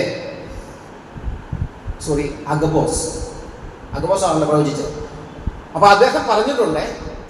കാരണം അങ്ങനെയുള്ള അനേക നേതാക്കന്മാർ അന്ന് ഇസ്രയേലിൽ വീണ്ടെടുപ്പുകാരായി, വിമോചനായി വന്നതാണ്. അതെല്ലാ മാർഗവും എല്ലാം തകർന്നു പോയി. ഒരു കാലത്ത് യൂത എന്ന് പറഞ്ഞ ഒരാൾ ഇതിലെത്തായിരുന്നു, ഗമാലിയൽ. അവന്റെ മാർഗം എന്ത് ചെയ്തു? തകർന്നു പോയി. ഇത് ദൈവത്താൽ ആരംഭിച്ചതാണ് എങ്കിൽ അതിനെ എതിർക്കണ്ട, നിങ്ങൾക്ക് തകർക്കാൻ പറ്റില്ല. അല്ലെങ്കിൽ ഇത് അങ്ങനെ തന്നെ നശിച്ചു. ഗമാലിയലിന്റെ വിധിയതാണ്. അവിടെ ഗമാലിയൽ പറയുന്നുണ്ട്, ഇത് മുമ്പ് ഇതുപോലെ തന്നെ കുറെ ആൾക്കാർ എന്ത് ചെയ്യാ വന്നിട്ടുണ്ട്. ഒരു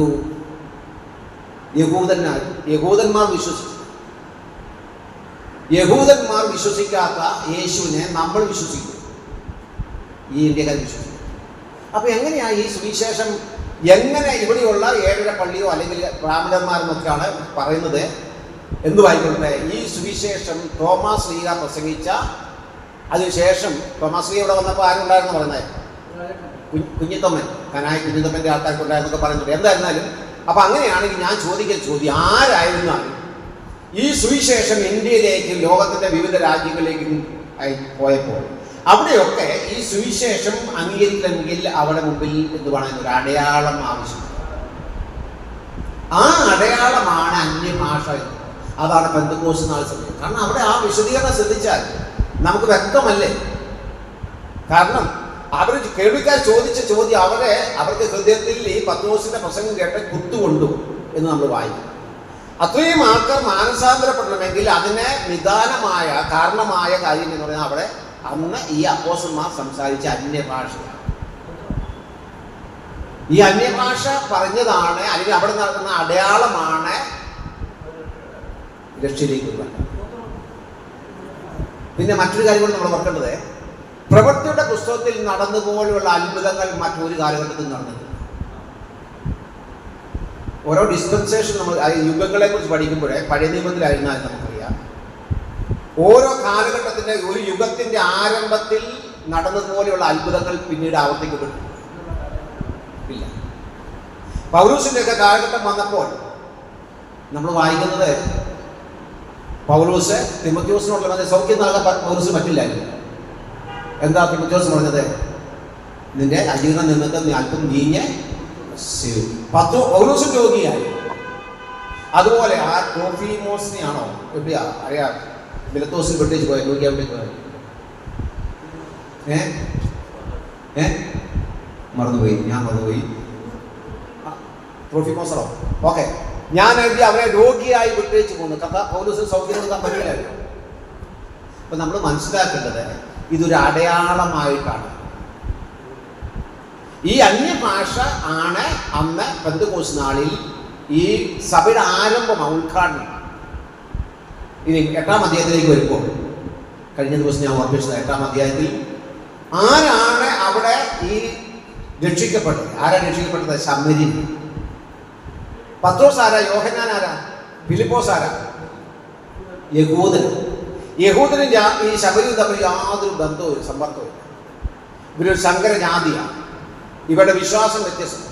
ഒരു കൂട്ടരെ യെരുശലേമിൽ, ഒരു കൂട്ടരെ ഗെരിസീം മലയിൽ, ഒരു കൂട്ടരെ യഹോവയെ ആരാധിക്കുന്നു. ഒരു കൂട്ടരെ യഹോവയെ ആരാധിക്കുമ്പോൾ തന്നെ അവർക്ക് കാളക്കുട്ടി ഉണ്ടായിരുന്നു. ഇവർ തമ്മിൽ യാതൊരു കാരണം വർഷങ്ങളായി, അതായത് അസീര്യൻ പ്രവാസകാലത്ത് ആരംഭിച്ച അവരുടെ ആ വ്യത്യസ്തത അല്ലെങ്കിൽ വൈരുദ്ധ്യം അല്ലെങ്കിൽ അവർ തമ്മിലുള്ള ആ സംഘർഷം, യേശുക്രിസ്തുവിൻ്റെ കാലഘട്ടത്തിലും ഈ സംഘർഷം ഉണ്ടായിരുന്നു.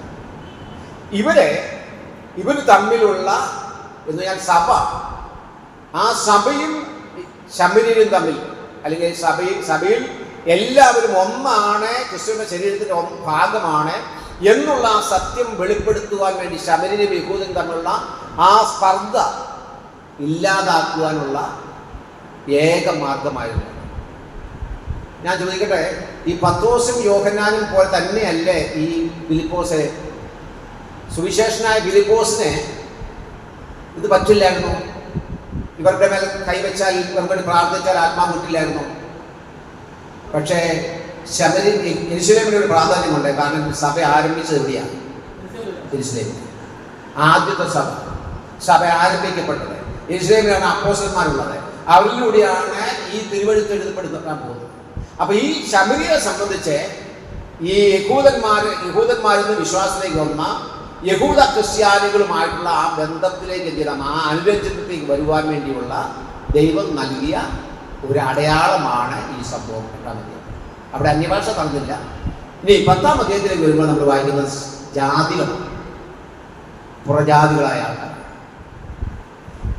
അവിടെ 10-ാം അധ്യായം ശ്രദ്ധിച്ചേ. 10-ാം അധ്യായത്തില് ഞാൻ ആ വാക്യം അത് വ്യക്തമായി മനസ്സിലാക്കി തരാം.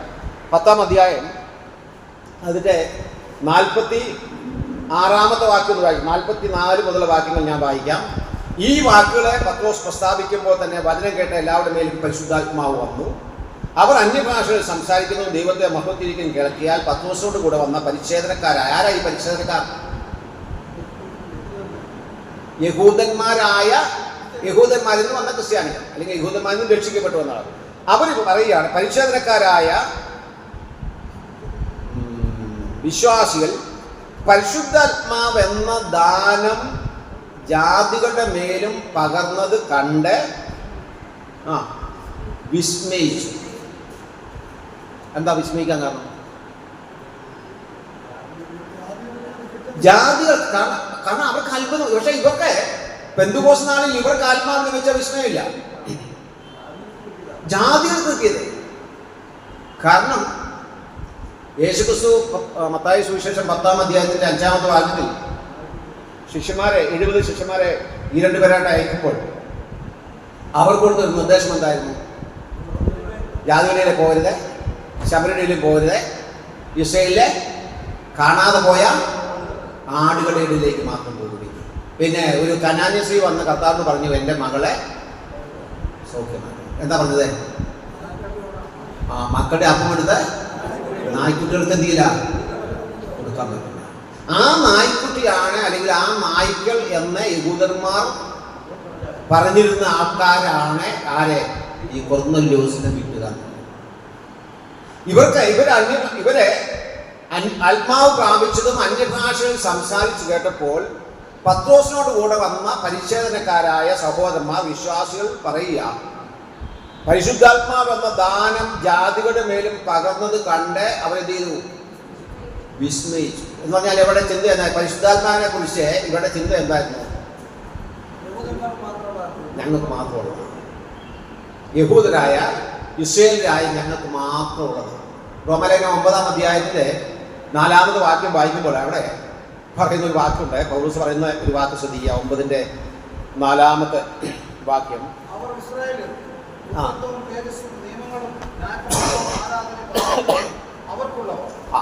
ഇതെല്ലാം അവർക്കുള്ളത്. എഫേസ്യ ലേഖനം 2-ാം അധ്യായത്തിൽ പൗലോസ് പറയുന്നുണ്ട്, അക്കാലത്ത് നിങ്ങൾ ദൈവത്തെ കൂടാതെ ഇസ്രായേൽ പൗരതയോട് യാതൊരു ബന്ധമില്ലാതെ വാഗ്ദത്തത്തിലെ നിയമത്തെ അന്യരായിരുന്നു, പരദേശികളായിരുന്നു. അപ്പൊ ഇവിടെ അടുത്തുപോലും ചെല്ലാൻ പറ്റില്ല.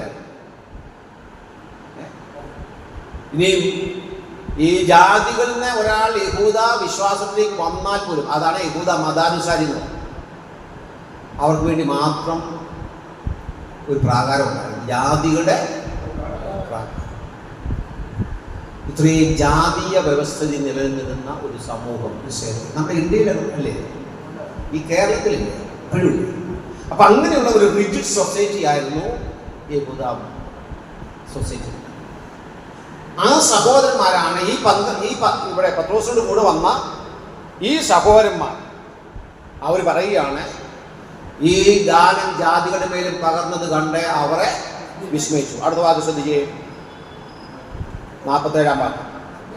നമ്മെ പോലെ പരിശുദ്ധാത്മാവ് ലഭിച്ച ഇവരെ സ്നാനം കഴിപ്പിച്ച് കൂടാതെ വണ്ണം വെള്ളം വിലക്കുവാൻ ആർക്ക് കഴിയും എന്ന് പറഞ്ഞു. അടുത്ത ചോദ്യം ഞാൻ ചോദിക്കാം, നിങ്ങൾ ഉത്തരം പറയണം. ഈ കൊർന്നല്യോസും കുടുംബവും പത്രോസിലൂടെ സുവിശേഷം കേട്ട് അവർ രക്ഷിക്കപ്പെട്ടപ്പോൾ അവർക്ക് ആത്മാവ് ലഭിച്ചു. നമ്മൾ വായിക്കുന്നല്ലോ 44-ാം വാക്യം. ഈ വാക്കുകളെ പ്രസ്താവിക്കുമ്പോൾ തന്നെ വചനം കേട്ട എല്ലാവരുടെ മേലും പരിശുദ്ധാത്മാവ് വന്നു. അവിടെ അങ്ങ് നിർത്തുക. പിന്നെ ഒന്നും നടന്നില്ലായിരുന്നെങ്കിൽ എന്ത് സംഭവിച്ചു എന്ന് പറഞ്ഞാൽ, ആത്മാവ് അവരെ വചനം കേട്ടപ്പോൾ എന്ത് ചെയ്ത് അവർ രക്ഷിക്കപ്പെട്ടു, അവർക്ക് ആത്മാവ് ലഭിച്ചു. പിന്നെ അവിടെ ഒരു കാര്യം നടന്നില്ലായിരുന്നു, അന്യഭാഷ ഒരു പറഞ്ഞില്ലായിരുന്നെങ്കിൽ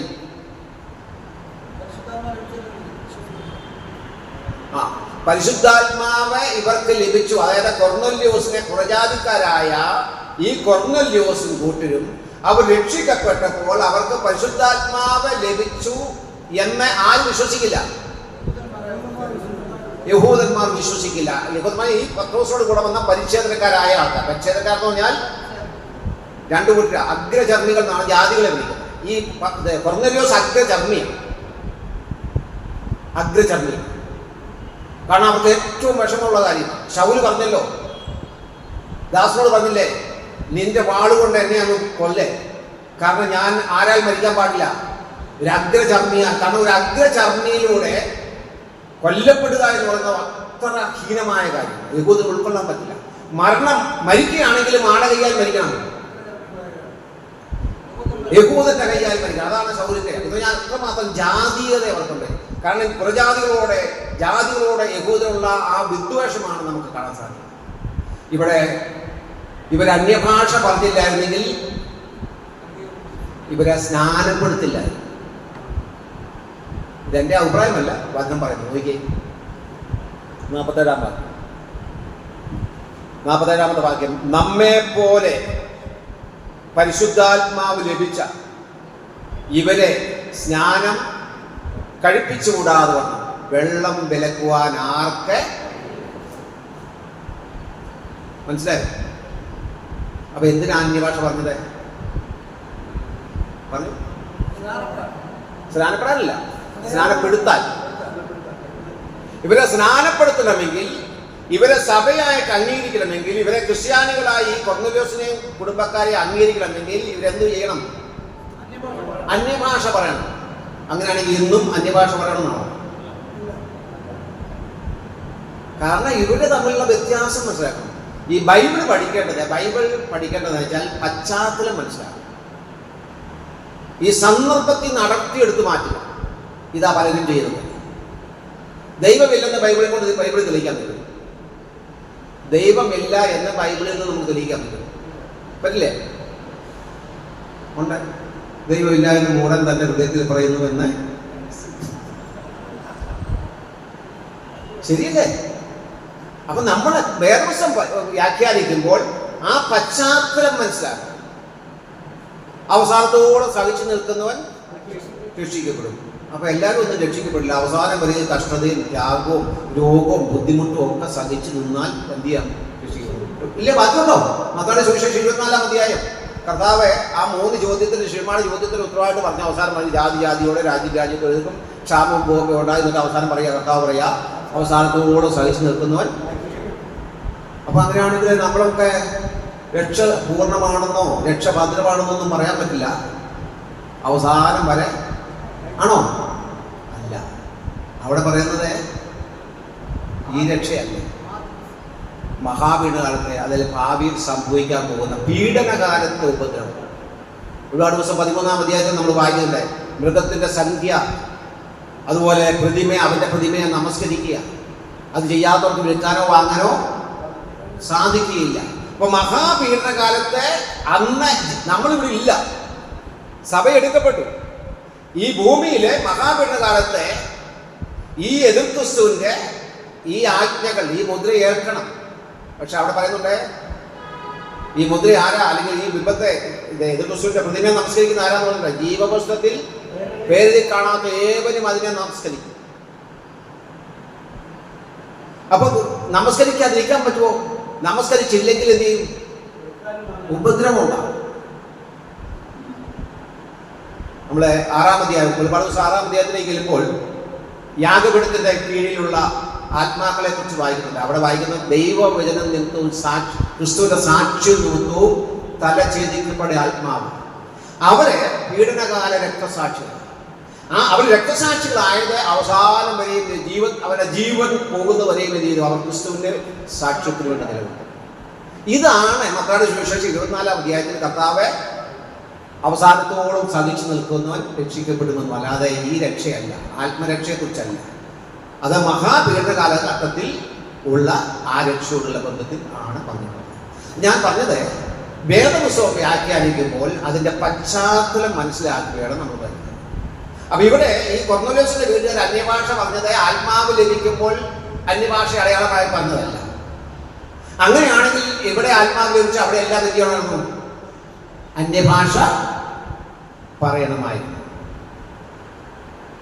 ഓക്കെ, 11-ാം അധ്യായത്തിലേക്ക് തന്നെ.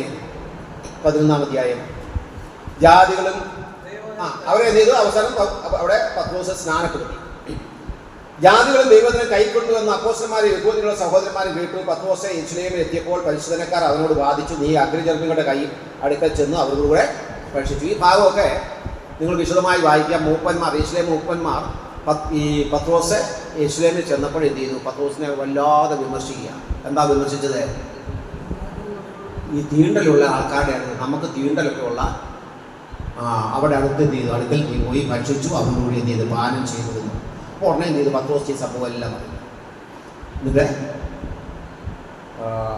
15-ാം വാക്യം, ഞാൻ സംസാരിച്ച് തുടങ്ങിയപ്പോഴേക്ക് പരിശുദ്ധാത്മാവ് ആദിയിൽ നമ്മുടെ മേൽ എന്ന പോലെ അവരുടെ മേലും വന്നു. ഏതാ ഈ ആദിയിൽ? 2-ാം അധ്യായം. അന്ന് പരിശുദ്ധാത്മാവ് വന്നത് എങ്ങനെയായിരുന്നു? ഇവരുടെ മേൽ എന്തൊക്കെയായിരുന്നു? അന്ന് വന്നപ്പോൾ എന്തൊക്കെയായിരുന്നു പ്രത്യേകത? അഗ്നിജാല പോലെ പിളർന്ന നാവുകൾ പ്രത്യക്ഷപ്പെട്ടു. കൊടി കാറ്റടിക്കുന്ന മുഴക്കമുണ്ടായി. പിന്നെ വിവിധ ഭാഷകളിൽ സംസാരിച്ചു.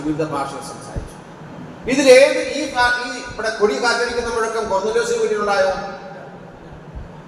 അഗ്നിജാല പോലെ പിളർന്ന നാവ് അവിടെ ഉണ്ടായോ?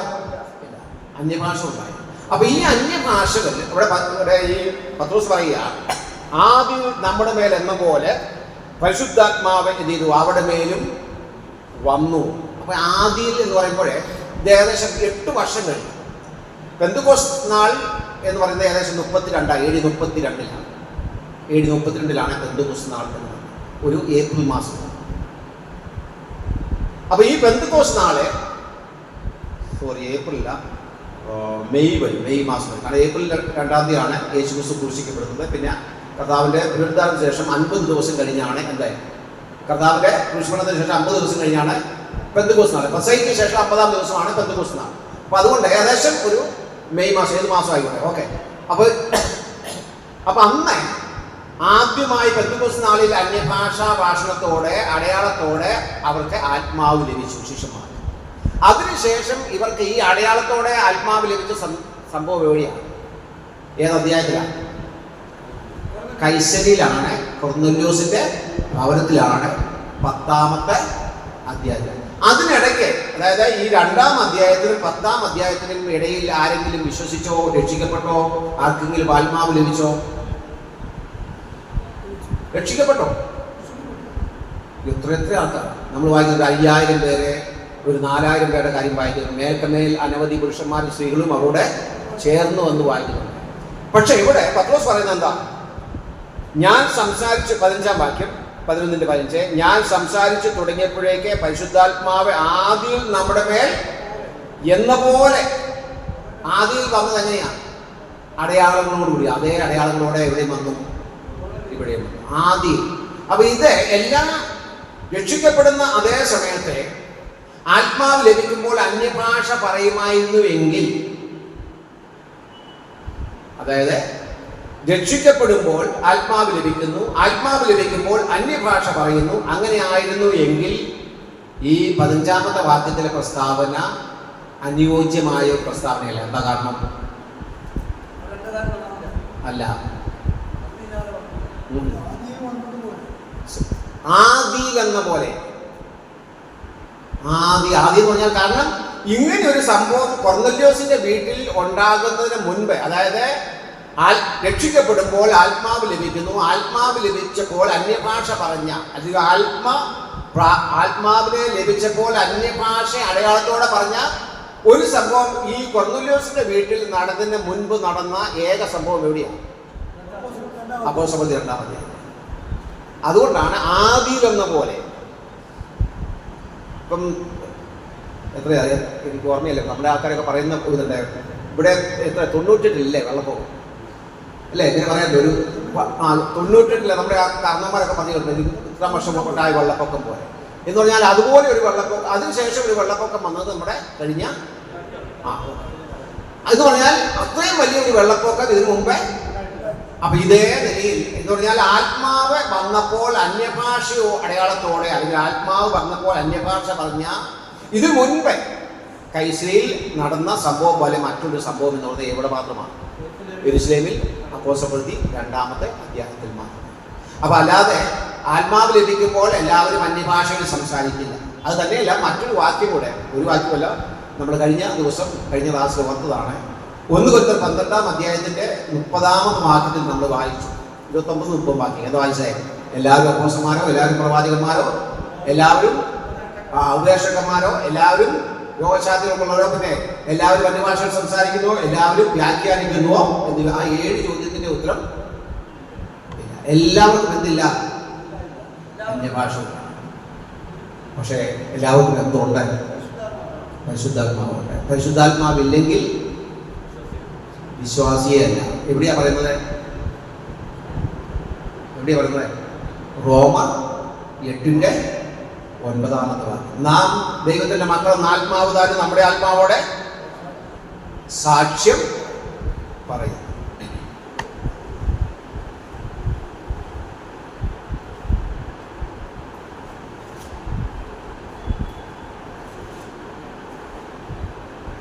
ഓക്കെ, ഇനി സംശയം ഉണ്ടെങ്കിൽ, ഇല്ലെങ്കിൽ അടുത്ത പ്രധാന വിഷയത്തിലേക്ക് പോകാം.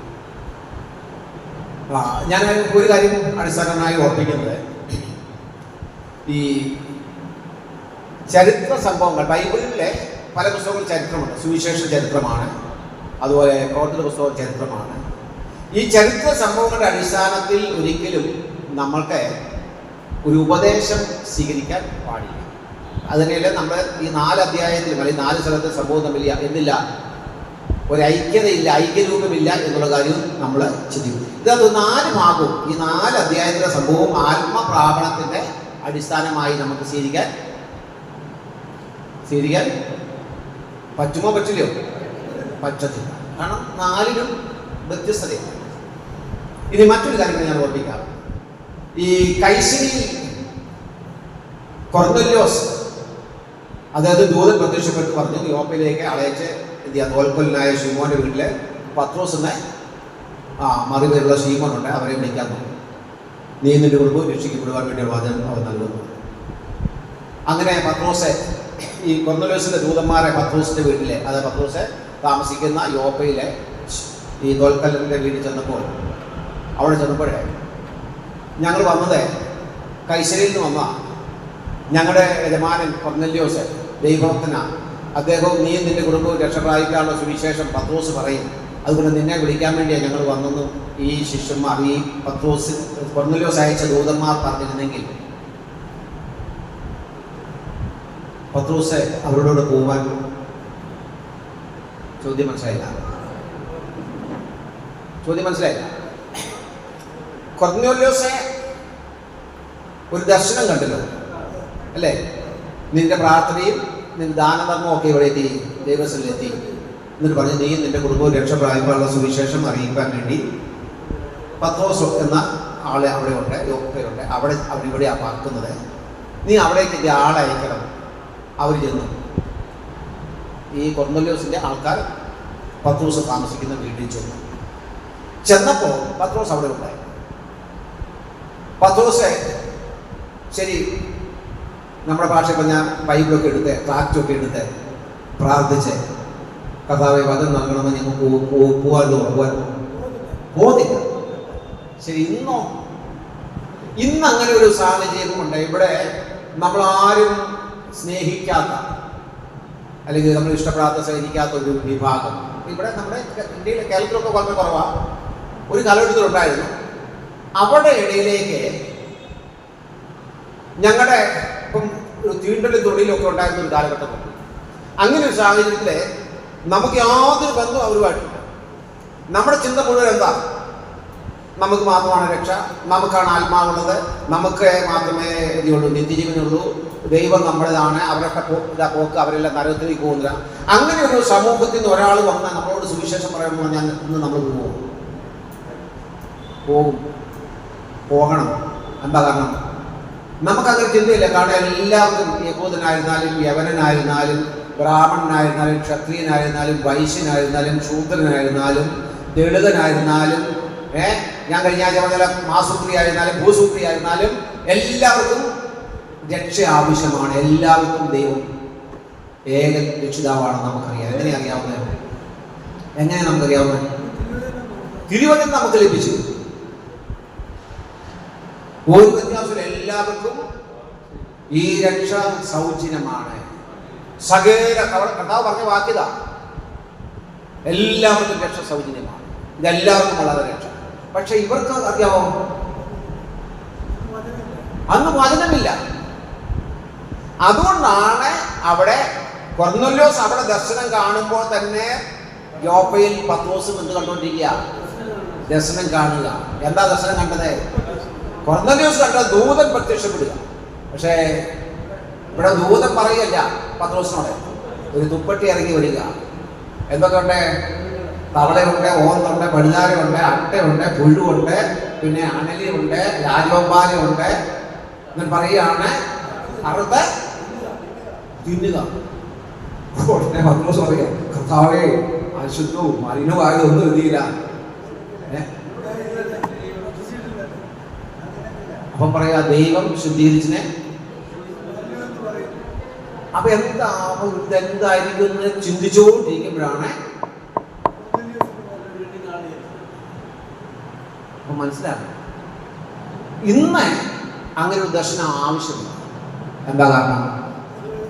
രക്ഷ എല്ലാം പോകും. ക്രിസ്തുവിലൂടെ മാത്രമേ ഉള്ളൂ. മറ്റൊരുത്തരിലും രക്ഷയില്ല. നാം രക്ഷിക്കപ്പെടുവാൻ ആകാശത്തിന്റെ കീഴിൽ മനുഷ്യരുടെ ഇടയിൽ നൽകപ്പെട്ട വേറെ ഒരു നാമവും. പക്ഷെ ഈ സന്ദേശമൊന്നും ഈ സത്യമൊന്നും അന്ന് അവർക്ക് ലഭിച്ചിട്ടില്ല.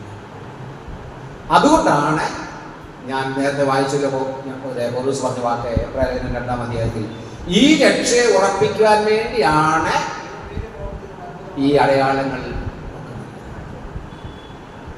അല്ലാതെ നമ്മളെ ആരോഗ്യമുള്ളവരാക്കാനോ നമ്മളെ എല്ലാ രോഗം മാറ്റാനോ നമുക്ക് എല്ലാവരും അന്യഭാഷ പറയാനോ ഇതിനൊന്നുമല്ല ഈ വരങ്ങളെ നൽകി. ഇനി നമ്മളെ പരിശുദ്ധാത്മാവും വരങ്ങളും ആണ്. പരിശുദ്ധാത്മാവ് നമ്മൾ ചെയ്യുന്ന മറ്റൊരു പ്രധാനപ്പെട്ട പ്രവൃത്തിയാണ് വരങ്ങൾ നമുക്ക് നൽകുന്നു. ആത്മപ്രാപണം, ആത്മാഭിഷേകം, ആത്മസ്നാനം, ആത്മനിറവ്, പിന്നെ നമ്മൾ ചിന്തിച്ചത് ഈ വ്യത്യസ്തതകൾ. നമ്മളെ ആത്മാവ് ലഭിച്ച വ്യത്യസ്തമായ നിലയിൽ ആത്മാവ് ലഭിച്ച 4 സന്ദർഭങ്ങളെ 2, 8, 10, 19 അധ്യായത്തിൽ നൽകുന്നത്. ഇനി നമ്മൾ ചിന്തിക്കുന്നത് പരിശുദ്ധാത്മാവ് വരങ്ങളെ നൽകുന്നു. ഒരു വിശ്വാസിയും പരിശുദ്ധാത്മാവും തമ്മിലുള്ള ബന്ധത്തിൽ നമുക്ക് ദൈവത്തിൽ ആത്മാവ് നൽകുന്ന മറ്റൊരു കാര്യമാണ് വരങ്ങളെ നൽകുന്നു. വരങ്ങളെ, ഗിഫ്റ്റ്സ്. ഈ വരങ്ങളെ നൽകിയത്, ഈ വരങ്ങൾ എന്ന് പറഞ്ഞാൽ കരിസ്മാറ്റിക് ഗിഫ്റ്റ്സ് എന്നാണ്. കാരിസ് എന്ന വാക്ക് നമുക്ക് കരിസ്മ, അതിൽ നിന്നാണ് കരിസ്മാറ്റിക് എന്ന വാക്കുണ്ടായത്.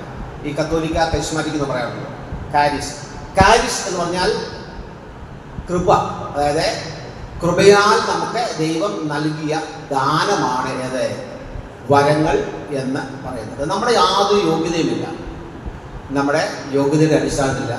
ദൈവം കൃപയാൽ നമുക്ക് നൽകിയിട്ടുള്ള വരമാണ്, അല്ലെങ്കിൽ നമുക്ക് നൽകിയിട്ടുള്ള ദാനങ്ങളാണ് അതിനെ കൃപാവരങ്ങൾ എന്നും പറഞ്ഞിട്ടുണ്ട്. 1 കൊരിന്ത്യർ 12-ന്റെ 1-ാമത്തെ വാക്യം നോക്കിയാൽ 1 കൊരിന്ത്യർ 12-ന്റെ 1-ാമത്തെ വാക്യത്തിൽ അവിടെ പൗലോസ് ചോദിക്കുന്ന ചോദ്യം ഇതാണ്: സഹോദരന്മാരെ, ആത്മീക വരങ്ങളെക്കുറിച്ച് നിങ്ങൾക്ക് അറിവില്ലാതിരിക്കുന്നത് ഞാൻ ആഗ്രഹിക്കുന്നു. പൗലോസിന്റെ വലിയൊരു ആഗ്രഹമാണ് ഈ കൊരിന്ത്യരെ സംബന്ധിച്ച് എന്ത് ചെയ്യുക, അവരെ കൃപാവരങ്ങളെക്കുറിച്ച് അല്ലെങ്കിൽ ആത്മീക വരങ്ങളെക്കുറിച്ച് അറിവ് ഉള്ളവർ ആയിരിക്കണം. അപ്പം ഇത് കൃപയാണ്, എന്തല്ല, കഴിവല്ല. നമ്മുടെ എബിലിറ്റിയുടെ അടിസ്ഥാനത്തിൽ, നമ്മുടെ യോഗ്യതയുടെ അടിസ്ഥാനത്തിലല്ല നമുക്ക് എന്ത് ലഭിക്കുന്നത്, വരങ്ങൾ ലഭിക്കുന്നു. കാരണം വിവിധ ഭാഷകളിൽ സംസാരിക്കാൻ ഈ അപ്പോസ്തലന്മാർക്ക് കഴിയില്ലായിരുന്നു, അതിലുള്ള യോഗ്യത അവർക്കില്ലായിരുന്നു. ഈ പെന്തക്കോസ്ത് അവർ പല ഭാഷയിൽ സംസാരിച്ചില്ല. എന്തുകൊണ്ടാണ് സംസാരിച്ചത്? വരം കൊടുത്തു, അല്ലെങ്കിൽ കൃപ കൊടുത്തു. അവരെ ദൈവാത്മാവ് എന്ത് ചെയ്തു? ആ വരം നൽകി ശക്തിപ്പെടുത്തി. അതുകൊണ്ടാണ് അവരെന്ത് ചെയ്തത്? കാരണം ജനത്തിനും അത് മനസ്സിലായി, ജനങ്ങൾക്കും അറിയാവുന്ന ഈ വരം അവരുടെ ഭാഷകൾ കേട്ട ഈ കൂടി വന്ന ആൾക്കാർ പറഞ്ഞു, നാം ജനിച്ച നമ്മുടെ സ്വന്തം ഭാഷകളിൽ. ഇവരെല്ലാം ഗലീലക്കാരല്ലേ, അവർക്കറിയാം ഇവരെല്ലാം ഗലീലക്കാരല്ലേ. ഇവിടെ കൊട്ടാരക്കര അങ്ങനത്തെ ആ മീറ്റിംഗ് നടന്ന് പെന്തക്കോസ്ത് നാളിലെ മീറ്റിംഗ് കൊട്ടാരക്കരയാണ് നടന്നെങ്കിൽ ഇവിടെ ഇരിക്കുന്ന കൊട്ടാരക്കരക്കാരെല്ലാം അന്യഭാഷ പറയുകയാണെങ്കിൽ എന്ത് ചെയ്യും? ഉടനെ ഒറീസയിൽ നിന്ന് വന്ന, പിന്നെ മറാഠിക്കാരായ മഹാരാഷ്ട്രക്കാര്, പിന്നെ കന്നഡക്കാര്, ആന്ധ്രയിൽ നിന്ന് വന്ന തെലുങ്കന്മാര്, തമിഴ്നാട്ടിൽ നിന്ന് തമിഴന്മാർ, ഇവരെല്ലാം പറയാം ഈ ഭാഷകളിൽ. നിങ്ങൾ ഇവിടെയുള്ള കൊട്ടാരക്കാരെല്ലാം സംസാരിക്കുമ്പോൾ എന്ത് പറഞ്ഞത്? ഇവരെല്ലാം കൊട്ടാരക്കാരല്ലോ, ഇവർക്ക് ആകെ അറിയാവുന്ന ഭാഷ ഏതാ? മലയാളമാണ്. പിന്നെ അവരെ നമ്മുടെ ഈ ഭാഷകളിൽ എന്തെങ്കിലും 1-2 വാക്കല്ല, പിന്നെ ദൈവത്തിന്റെ വൻ കാര്യങ്ങളെ എന്ത് ചെയ്യാം, സംസാരിക്കും. അത് ദൈവത്തിന്റെ പരിശുദ്ധാത്മാവ് ഒരു വ്യക്തിക്ക് നൽകുന്ന കൃപയാണ്. അതുകൊണ്ടാണ് ഇതിനെ കാരിസ് അല്ലെങ്കിൽ കരിസ്മാറ്റിക് എന്ന് വിളിക്കുന്നത്. കരിസ്മാറ്റിക് ഗിഫ്റ്റ്സ്, ദാനം എന്ന് വിളിക്കുന്നത്. കൃപാദാനം അല്ലെങ്കിൽ കൃപാവരം എന്ന് നമുക്ക് പറയും. ഈ വാക്ക് റോമലേഖനം 6:23 നമ്മൾ വായിക്കുന്നുണ്ട്. പാപത്തിന്റെ ശമ്പളം മരണമത്രേ. അടുത്ത വാക്കെന്താ? ദൈവത്തിന്റെ കൃപാവരമോ, കൃപാവരം, കരിസ്മാറ്റിക്സ്. അതുപോലെ എഫേസ്യരെ എന്ന് നോക്കിയ 4-ാം അധ്യായം അതിന്റെ 11-ാമത്തെ വാക്യം, 4-ന്റെ 7 മുതൽ 11 വരെ വാക്യം. 7 മുതൽ 11 വരെ വാക്യം. 7 മുതൽ 11 വരെയുള്ള വാക്യം.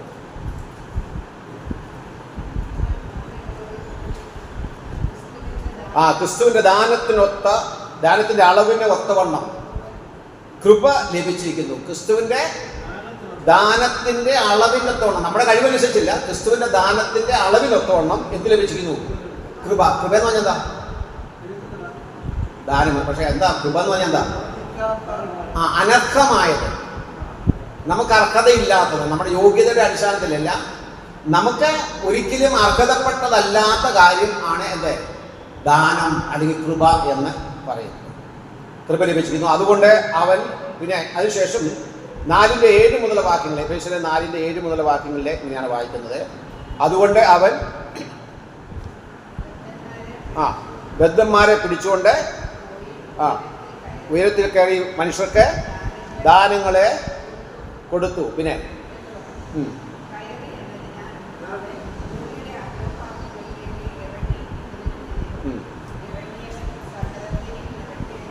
സ്വർഗാതിസ്വർഗത്തിന് മീതെ കയറിയുമാകുന്നു. അവൻ ചിലരെ 11 മുതൽ വാക്യങ്ങളെ, അവൻ ചിലരെ അപ്പോസ്തലന്മാരായും ചിലരെ പ്രവാചകന്മാരെയും ചിലരെ സുവിശേഷന്മാരായും ചിലരെ ഇടയന്മാരായും ഉപദേശകന്മാരായും നിയമിച്ചിരിക്കുന്നു. 12-ാം വാക്യം ശ്രദ്ധിച്ചേ.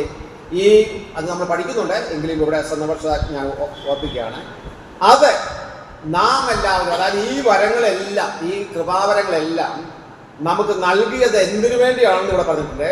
നാം എല്ലാവരും വിശ്വാസത്തിലും ദൈവപുത്രനെ കുറിച്ചുള്ള പരിജ്ഞാനത്തിലുമുള്ള ഐക്യതയും തികഞ്ഞ പുരുഷത്വവും ക്രിസ്തുവിന്റെ സമ്പൂർണ്ണതയായ പ്രായത്തിന്റെ അളവും പ്രാപിക്കുവോളും വിശുദ്ധന്മാരുടെ യഥാസ്ഥാനത്തിനായിട്ടുള്ള ശുശ്രൂഷയ്ക്കും ക്രിസ്തുവിന്റെ ശരീരത്തിന്റെ ആത്മീക വർധനയ്ക്കുമാകുന്നു. ഇത് നമുക്ക് ഈ വരങ്ങൾ നൽകിയത് ഇവിടെ ഇരിക്കുന്ന എല്ലാ സഹോദരി സഹോദരന്മാർക്കും, രക്ഷിക്കപ്പെട്ട എല്ലാ സഹോദരി സഹോദരന്മാർക്കും ദൈവം ചില വരങ്ങളെ നൽകുന്നു. ആ വരങ്ങളെല്ലാം നമ്മുടെ സംതൃപ്തിക്കല്ല, നമ്മുടെ ആത്മീയ വർധന വേണ്ടിയല്ല, നമ്മുടെ അഭിവൃദ്ധിക്ക് വേണ്ടി, സഭയുടെ ആത്മീക വർധനയ്ക്ക് വേണ്ടിയാണ്, സഭയുടെ കെട്ടുപണിക്ക് വേണ്ടിയാണ്. അപ്പൊ അത് നമ്മുടെ യോഗ്യതയുടെ അടിസ്ഥാനത്തിലല്ല, ദൈവത്തിൻ്റെ കൃപയുടെ അടിസ്ഥാനത്തിൽ നമുക്ക് നൽകിയതാണ്. അപ്പൊ ഈ ആത്മീയ വരങ്ങൾ നമുക്ക് ദൈവം നൽകിയത് ദൈവസഭയുടെ വളർച്ചയ്ക്ക് വേണ്ടിയാണ്, അഭിവൃദ്ധിക്ക് വേണ്ടിയാണ്. മറ്റൊരു വാക്യം നമ്മൾ നേരത്തെ കഴിഞ്ഞ ആഴ്ചയിലും ഇന്നും നമ്മൾ ചിന്തിച്ചതാണ്. 1 കൊരിന്ത്യർ 12:11 വാക്യം. ഇതെല്ലാം, ഈ വരങ്ങളെല്ലാം ദൈവം നൽകുന്നത്, ദൈവത്തിൻ്റെ പരിശുദ്ധാത്മാവ് നൽകുന്നത് തൻ്റെ ഇഷ്ടപ്രകാരം ആണ് നൽകിയിട്ടുള്ളത്. ദൈവത്തിന് 1 കൊരിന്ത്യർ 12:11. അപ്പൊ ശുശ്രൂഷയ്ക്ക് വേണ്ടി ദൈവദത്തമായി ദൈവം നൽകുന്ന കഴിവിനെയാണ് കൃപാവരം എന്ന് പറയുന്നത്. ഈ കൃപാവരം എന്ന് പറയുന്നത് ശുശ്രൂഷയ്ക്ക് വേണ്ടി ദൈവം നമുക്ക് ഓരോരുത്തർക്കും നൽകിയിട്ടുള്ള വരമാണ്. ഇനി ആത്മീയ വരം എന്തല്ല എന്നുകൂടെ നമ്മൾ ചിന്തിക്കണം. ആത്മീയ വരം എന്തല്ല? ഈ വരം എന്ന് പറയുന്നത് ഒരിക്കലും ഒരു സ്ഥാനമല്ല, അല്ലെങ്കിൽ ഒരു പദവിയല്ല, ഒരു പൊസിഷൻ എന്ന് നമുക്കൊരിക്കലും വരത്തെ നമുക്ക് കാണുവാൻ കഴിയുന്നതല്ല. അത് ശുശ്രൂഷയാണ്. മറ്റൊന്ന്, ജനത്തെ പരിപാലിക്കുന്നതിന് വേണ്ടി ദൈവം നമുക്ക് നൽകുന്ന കഴിവാണ് കൃപാവരം. ദൈവജനത്തെ പരിപാലിപ്പാൻ നമുക്ക് നൽകുന്ന കഴിവാണ് കൃപാവരം എന്ന് പറയുന്നത്. മറ്റൊന്ന്, ഈ കൃപാവരം എന്ന് പറയുന്നത് എന്തെങ്കിലും നമ്മുടെ ഈ സാങ്കേതികമായിട്ടുള്ള ഒരു മികവിനെ ഒരിക്കലും കൃപാവരം എന്ന് പറയാൻ സാധിക്കില്ല. ഈ സ്റ്റീഫൻ ദേവസി IPCയിലെ പാസ്റ്ററുടെ മകനാണ്, നിങ്ങൾക്കറിയാവുന്നതായിരിക്കും, ഉപേക്ഷ ചിലർക്കെങ്കിലും അറിയാം. അദ്ദേഹം കീബോർഡല്ല, ഉപകരണത്തിൻ്റെ പേര് എനിക്കറിയില്ല, ഒരു അറിയാമല്ലോ, അദ്ദേഹം വളരെ പ്രശസ്തനായ ഒരു ചെറുപ്പക്കാരനാണ് സ്റ്റീഫൻ ദേവസി. ഒരു പ്രത്യേക അത് അക്കോഡിയം പോലെ ഒരു സാധനമാണ്, അക്കോഡിയം പോലെ ഒരു സാധനം. ഓക്കെ, അതുപോലെ ധാരാളം ആൾക്കാരുണ്ട്. അപ്പം ഇത് അവിടെ ആ കഴിവ് എന്ന് പറയുന്നത് ഒരിക്കലും അല്ലല്ല. ഇവിടെ സോളമൻ ഒരു സോളമില്ലേ, കൊട്ടാരക്കര ഭാഗത്ത് കണ്ട ഒരു കീബോർഡ് വായിക്കുന്നൊരു ചെറുപ്പക്കാരൻ സോളമൻ, ഓക്കെ, സുനിൽ സോളമൻ. അപ്പം ഇതൊന്നും അവിടെ ആ കഴിവൊന്നും കൃപാവരമല്ല. എന്ന് പറഞ്ഞാൽ സാങ്കേതികമായി ഒരു വ്യക്തിക്ക് ലഭിക്കുന്ന കഴിവിനെ, ആർജിച്ചെടുക്കുന്ന കഴിവിനെ ഒരിക്കലും കൃപാവരമായിട്ട് പറയാൻ പറ്റില്ല. തബല വായിക്കുന്നതോ അല്ലെങ്കിൽ പാടുന്നതോ ഇതൊന്നും എന്നല്ല. പാട്ടിതൊന്നും കൃപാവരത്തിൻ്റെ ലിസ്റ്റിൽ വരുന്നതേ അല്ല. അവർ പഠിച്ചെടുക്കുന്ന, അവർ സ്വയം അവർ അധ്വാനിച്ച് അവർ കഷ്ടപ്പെട്ട് അവർ സ്വായത്തമാക്കിയെടുക്കുന്ന ഒരു കഴിവാണ് അത്. അതൊരിക്കലും എന്തല്ല, കൃപാവരം. പക്ഷെ കൃപാവരത്തിന് മനുഷ്യൻ്റെ പ്രയത്നം അല്ല, മനുഷ്യൻ്റെ യോഗ്യത അവിടില്ല, ദൈവത്തിൻ്റെ ദാനം. എന്നാൽ ഒരു വ്യക്തിയുടെ കഴിവിനെ ദൈവത്തിന് പിന്നീട് എന്ത് ചെയ്യാം, കൃപാവരമായി അല്ലെങ്കിൽ ആ ശുശ്രൂഷയ്ക്ക് വേണ്ടിയുള്ളൊരു അവസരമായി ഉപയോഗിക്കാൻ സാധിക്കും. പക്ഷെ വേദോസത്തിൽ പാട്ട് പാടാനുള്ള കൃപാവരം അങ്ങനൊരു, അല്ലെങ്കിൽ ഇൻസ്ട്രുമെന്റ്സ് വായിക്കാനുള്ള കൃപാവരം അങ്ങനൊരു കൃപാവരമൊന്നും ഇല്ല. അതും നമ്മൾ അറിയേണ്ടതാണ്. അപ്പോൾ എഴുതുന്നു, അപ്പോൾ എഴുത്തുകാരൻ ഒരാൾ എഴുതുന്നു, ആ എഴുത്ത് എന്ന് പറയുന്നത് കൃപാവരമല്ല. ഒരാൾക്ക് ഇപ്പോൾ പുസ്തകം എഴുതാനോ ലേഖനങ്ങളൊക്കെ എഴുതാനുള്ള ഒരു കഴിവുണ്ട്, ഒരു ഭാഷ ശൈലിയുണ്ട്. അതുകൊണ്ട് അദ്ദേഹം കുറേ പുസ്തകം എഴുതിയ ആളാണ്. അതുകൊണ്ട് പുസ്തകം എഴുതുന്നത് ഒരു കൃപാവരമായിട്ട് കാണാൻ പറ്റില്ല. പക്ഷെ ആ പുസ്തകം എഴുതുന്നതിലൂടെ ഉപദേശിക്കുന്നു. ആ കഴിവ് എന്ത് ചെയ്യാം, അതായത് ആ പുസ്തകങ്ങളെ ഉപദേശം എന്ന നിലയിൽ അല്ലെങ്കിൽ പഠിപ്പിക്കുക എന്ന നിലയിലേക്ക് ഇപ്പം നമുക്കറിയാം പല വിഷയങ്ങളെ, ഇപ്പം പരിശുദ്ധാത്മാവിനെ കുറിച്ചോ പ്രവചന വിഷയത്തെക്കുറിച്ചോ സഭയെക്കുറിച്ചോ ഒക്കെയുള്ള ഓരോ വിഷയങ്ങളെക്കുറിച്ചുള്ള പുസ്തകങ്ങൾ എഴുതുവാൻ ചില ആൾക്കാർക്ക് കഴിവുണ്ട്. ആ കഴിവ് എന്ത് ചെയ്യാം, ഒരു കൃപാവരമായി ഒരു ഉപദേശകൻ്റെ അല്ലെങ്കിൽ ഒരു ടീച്ചറുടെ, ഒരു ഉപദേഷ്ടാവിൻ്റെ കൃപാവരമായി പരിവർത്തനം ചെയ്യപ്പെടും. അല്ലാതെ എഴുത്ത് എന്ന് പറയുന്നത് എന്തല്ല, ഒരു കൃപാവരമല്ല. ഇനി മറ്റൊന്ന്, താലന്ത്. നമ്മുടെ താലന്ത് ഒരിക്കലും എന്തല്ല, കൃപാവരങ്ങളെ കൃപാവരങ്ങളെ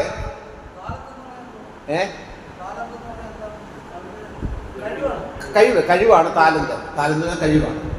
അപ്പോൾ ഒരിക്കലും താലന്തിൻ്റെ അളവാണ്. അപ്പോൾ ഒരിക്കലും നമ്മുടെ കഴിവുകളെ അല്ലെങ്കിൽ നമ്മൾ പഠിച്ചെടുക്കുന്ന കാര്യങ്ങളൊന്നും ഒരിക്കലും കൃപാവരങ്ങളുടെ പട്ടികയിൽ വരുന്ന കാര്യങ്ങളെയാണ്. വളരെ പ്രധാനപ്പെട്ട കൃപാവരത്തെക്കുറിച്ച് പറഞ്ഞിട്ടുള്ള ചില ഭാഗങ്ങൾ കൂടെ നമുക്ക് ഒന്ന് വേഗം നമ്മുടെ ശ്രദ്ധയിലേക്ക് കൊണ്ടുവരാം. ഞാനിതിൻ്റെ വിശദമായ നോട്ട് നിങ്ങൾക്ക് തരുന്നതാണ്.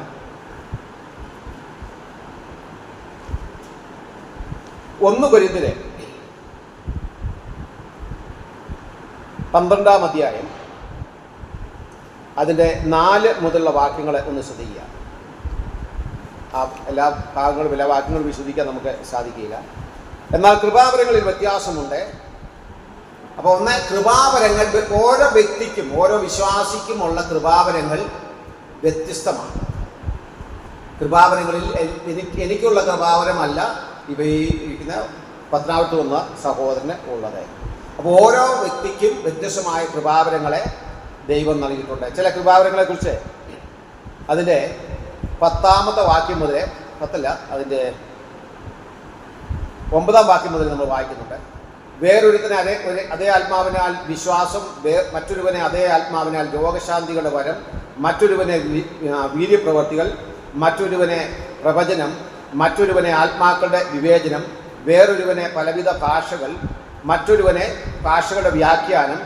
എന്നാൽ ഇതുമെല്ലാം പ്രവർത്തിക്കുന്നത് താൻ ഇച്ഛിക്കും പോലെ അവനവനെ അതത് വരം പകർത്തു കൊടുക്കുന്ന ഒരേ ആത്മാവ് തന്നെ. എന്നിട്ട് ഒരു ചിത്രമായിട്ട് അവിടെ ഉദാഹരണമായി സഭയെ ശരീരത്തോട് ഉപമിച്ചിട്ട് പറയുകയാണ്, ഈ വ്യത്യസ്ത കൃപാവരങ്ങളെല്ലാം നമുക്ക് ഓരോരുത്തർക്കും അല്ലെങ്കിൽ സഭയിലുള്ള ഓരോ വിശ്വാസിക്കും നൽകിയതിൻ്റെ ഉദ്ദേശം എന്താണെന്നുള്ളത് അവിടെ നമ്മൾ വായിക്കുന്നുണ്ട്.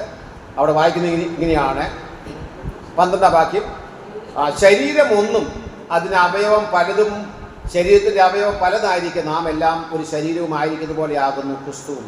എന്നിട്ട് പറയുകയാണ് ആത്മസ്നാനത്തെക്കുറിച്ച് പറയുക. അപ്പോൾ ഈ ശരീരത്തിലുള്ള ഒരു ശരീരത്തിൽ വിവിധ അവയവങ്ങളുള്ളതുപോലെ തന്നെ ഒരു സഭയുടെ ഭാഗമായ വ്യത്യസ്ത വിശ്വാസികൾക്ക് ആ സഭയുടെ ആത്മീയ വളർച്ചയ്ക്ക് വേണ്ടി, അഭിവൃദ്ധിക്ക് വേണ്ടി വ്യത്യസ്തങ്ങളായ കൃപാവരങ്ങളെ ദൈവം നൽകിയിട്ടുണ്ട്. അപ്പോൾ ആ കൃപാവരങ്ങളാണ് ഈ 12-ാം അധ്യായത്തിൽ. അതുപോലെ അതിന് വിശദമായിട്ട് 13-ാമത്തെ അധ്യായത്തിൽ 3 കൃപാവരത്തെക്കുറിച്ച് പറയുന്നുണ്ട്. അന്യഭാഷ, പ്രവചനം, അതുപോലെ ജ്ഞാനം. അതുപോലെ 14-ാം അധ്യായത്തിലേക്ക് വരുമ്പോൾ പ്രവചനം, അന്യഭാഷ എന്ന വരങ്ങളെക്കുറിച്ച്, അതിൻ്റെ വിനിമയത്തെക്കുറിച്ച് വിശദീകരിക്കുന്നുണ്ട്.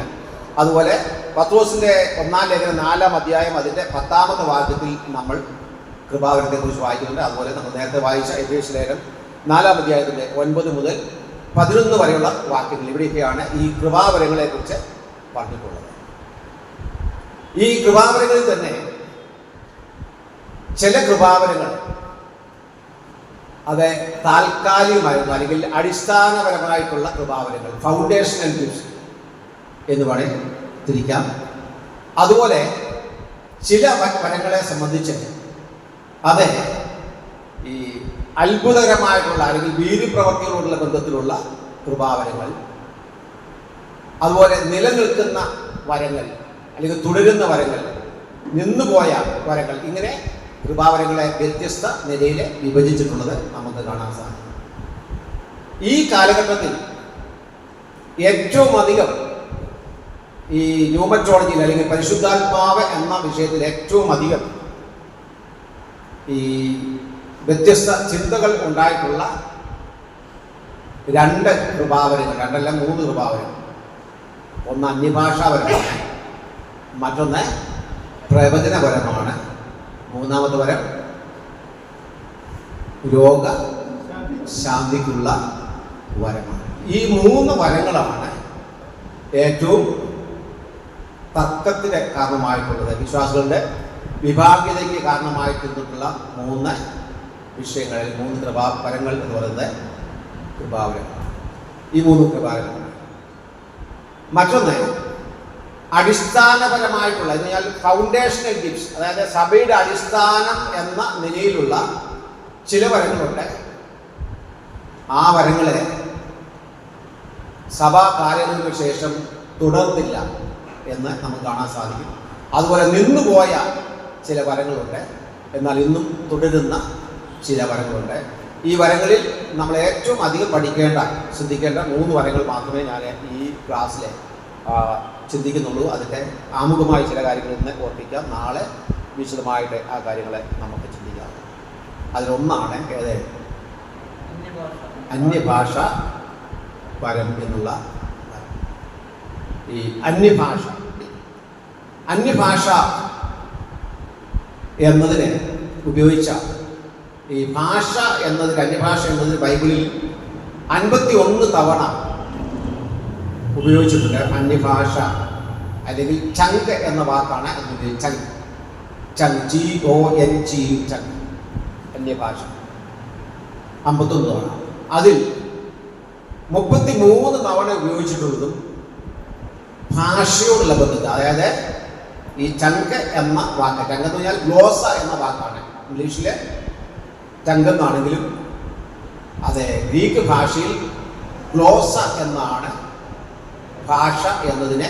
ഗ്ലോസ എന്ന വാക്ക് ഇംഗ്ലീഷിലേക്ക് വന്നപ്പോൾ ചങ്ക് എന്നാണ് ഉപയോഗിച്ചത്. പക്ഷെ അതിന് ഈ ഗ്ലോസയ്ക്ക് 2 അർത്ഥങ്ങളുണ്ട്. ഗ്ലോസ എന്ന വാക്കിന് 2 അർത്ഥങ്ങൾ ആണ് ഉള്ളത്. ബൈബിളിൽ 13 തവണ ഈ ഗ്ലോസ എന്ന ഗ്രീക്ക് വാക്ക് മനുഷ്യന്റെ നാവ് എന്ന ആശയത്തിൽ, ഹ്യൂമൻ ടങ്, നമ്മുടെ മദർ ടങ് എന്ന് പറയുമല്ലോ. മദർ ടങ് എന്ന് പറഞ്ഞാൽ മാതൃഭാഷ, മദർ ടങ്. ആ ടങ്ങിന് വേറെ അർത്ഥം ഉണ്ട്. ഏതാ? നാവ്. ഇപ്പൊ നമ്മളെ ലൂക്കോസ് സുവിശേഷം 1-ാം അധ്യായത്തില് സെഖര്യാവിനെ കുറിച്ച് നമ്മൾ വായിക്കുന്നുണ്ട്. അവൻ നാവ് സംസാരിച്ചു. അവിടെ പറയുന്നത് ഗ്ലോസ. അപ്പൊ നാവ് എന്നതിന് ഉള്ള ഗ്രീക്ക് പദം ഗ്ലോസയാണ്.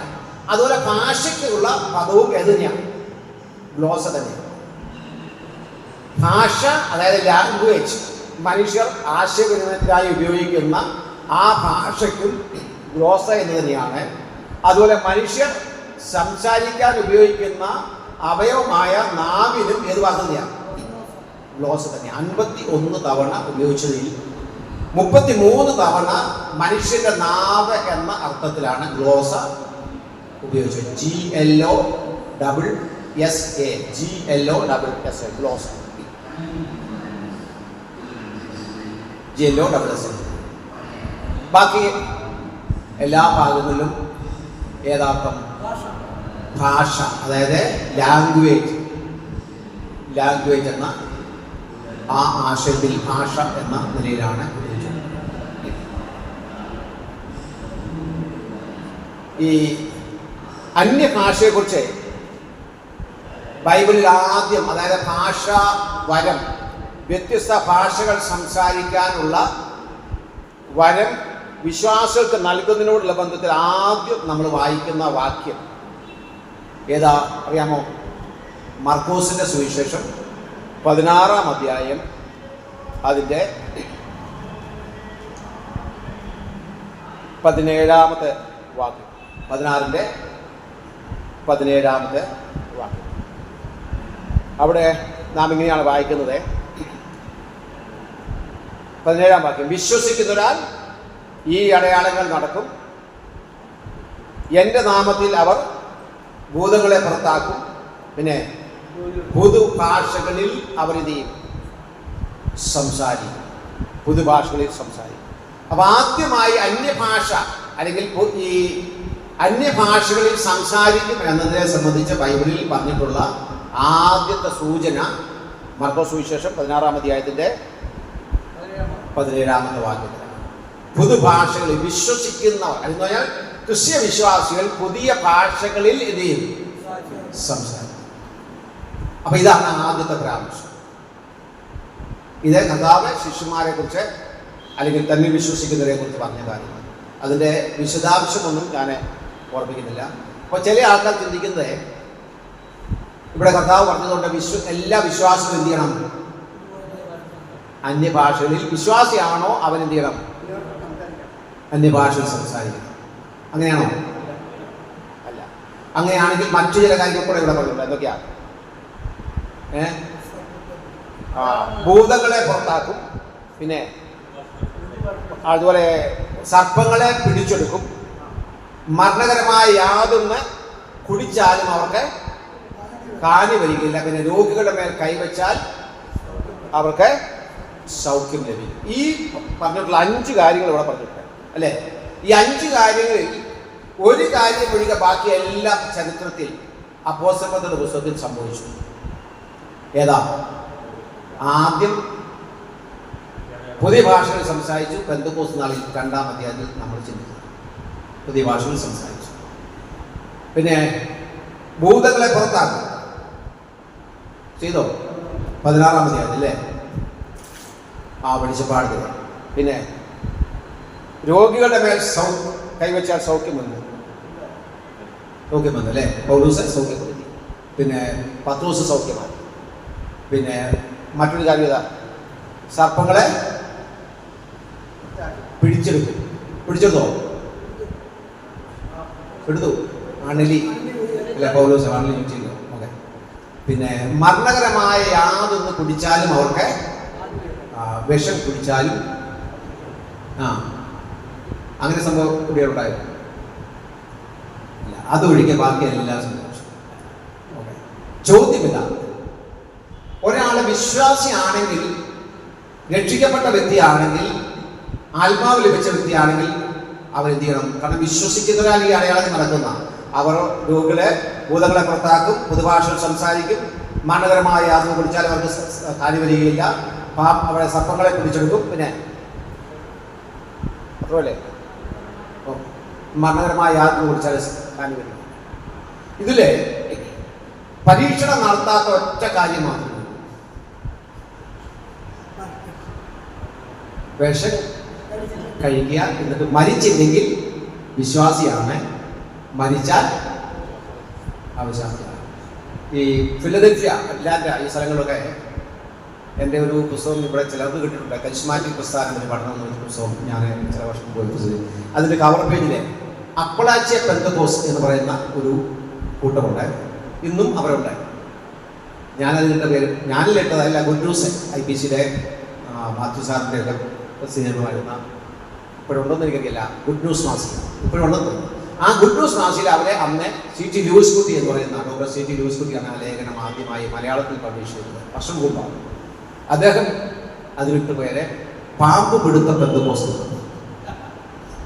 കാരണം പാസ്റ്റർമാരെന്ത് ചെയ്യും? ഞായറാഴ്ച രാവിലെ ആരാധന വരുമ്പോഴത്തേക്കും പാമ്പിനെ കൊണ്ടാകുന്നത് ഇപ്പോഴും ഉണ്ട്, അറ്റ്ലാന്റിലൊക്കെ ഉണ്ട്. അപ്പൊ ആ പാമ്പിനെ അവർ കഴുത്തിലോ കയ്യിലൊക്കെ ചുറ്റും, എന്നിട്ട് അവരെന്ത് ചെയ്യും? Praise and worship. ഒരു 10-70 പാസ്റ്റർമാർ എന്ത് ചെയ്തു? പാമ്പ് കടിയേറ്റ് ഈ ആരാധനയിൽ മരിച്ചിട്ടുണ്ട്. അപ്പോൾ മരിച്ചു കഴിയുമ്പോൾ അവർ പറയും അഭിഷേകം നഷ്ടപ്പെട്ടതുകൊണ്ടാണ്, പാസ്റ്റർക്ക് അഭിഷേകം നഷ്ടപ്പെട്ടപ്പോഴാണ് പാസ്റ്റർ വിഷം ഏറ്റ് മരിച്ചത്. ഇന്നും അങ്ങനെയുള്ള ആരാധന നമ്മുടെ കേരളത്തിലൊന്നും, അതായത് കേരളത്തിലെ നമ്മളൊക്കെ ഭയങ്കര ബുദ്ധിമാന്മാരാണ്, അന്ന് ഇങ്ങനെയുള്ള പരിപാടിക്കൊന്നും പോകാറില്ല. അപ്പൊ ഇവിടെ പറഞ്ഞത് വിശ്വസിക്കുന്നവരാൽ നടക്കുന്ന അടയാളം എന്ന നിലയിലാണ്. അടുത്തതായിട്ട് 2-ാം അധ്യായത്തിലാണ് അന്യഭാഷയെക്കുറിച്ച് ഈ കഥാവ് പറഞ്ഞ ഈ അടയാളം ആദ്യമായി നടന്നത്. അന്യഭാഷ എന്താണ്? ആ അന്യഭാഷ നിന്നുപോയോ?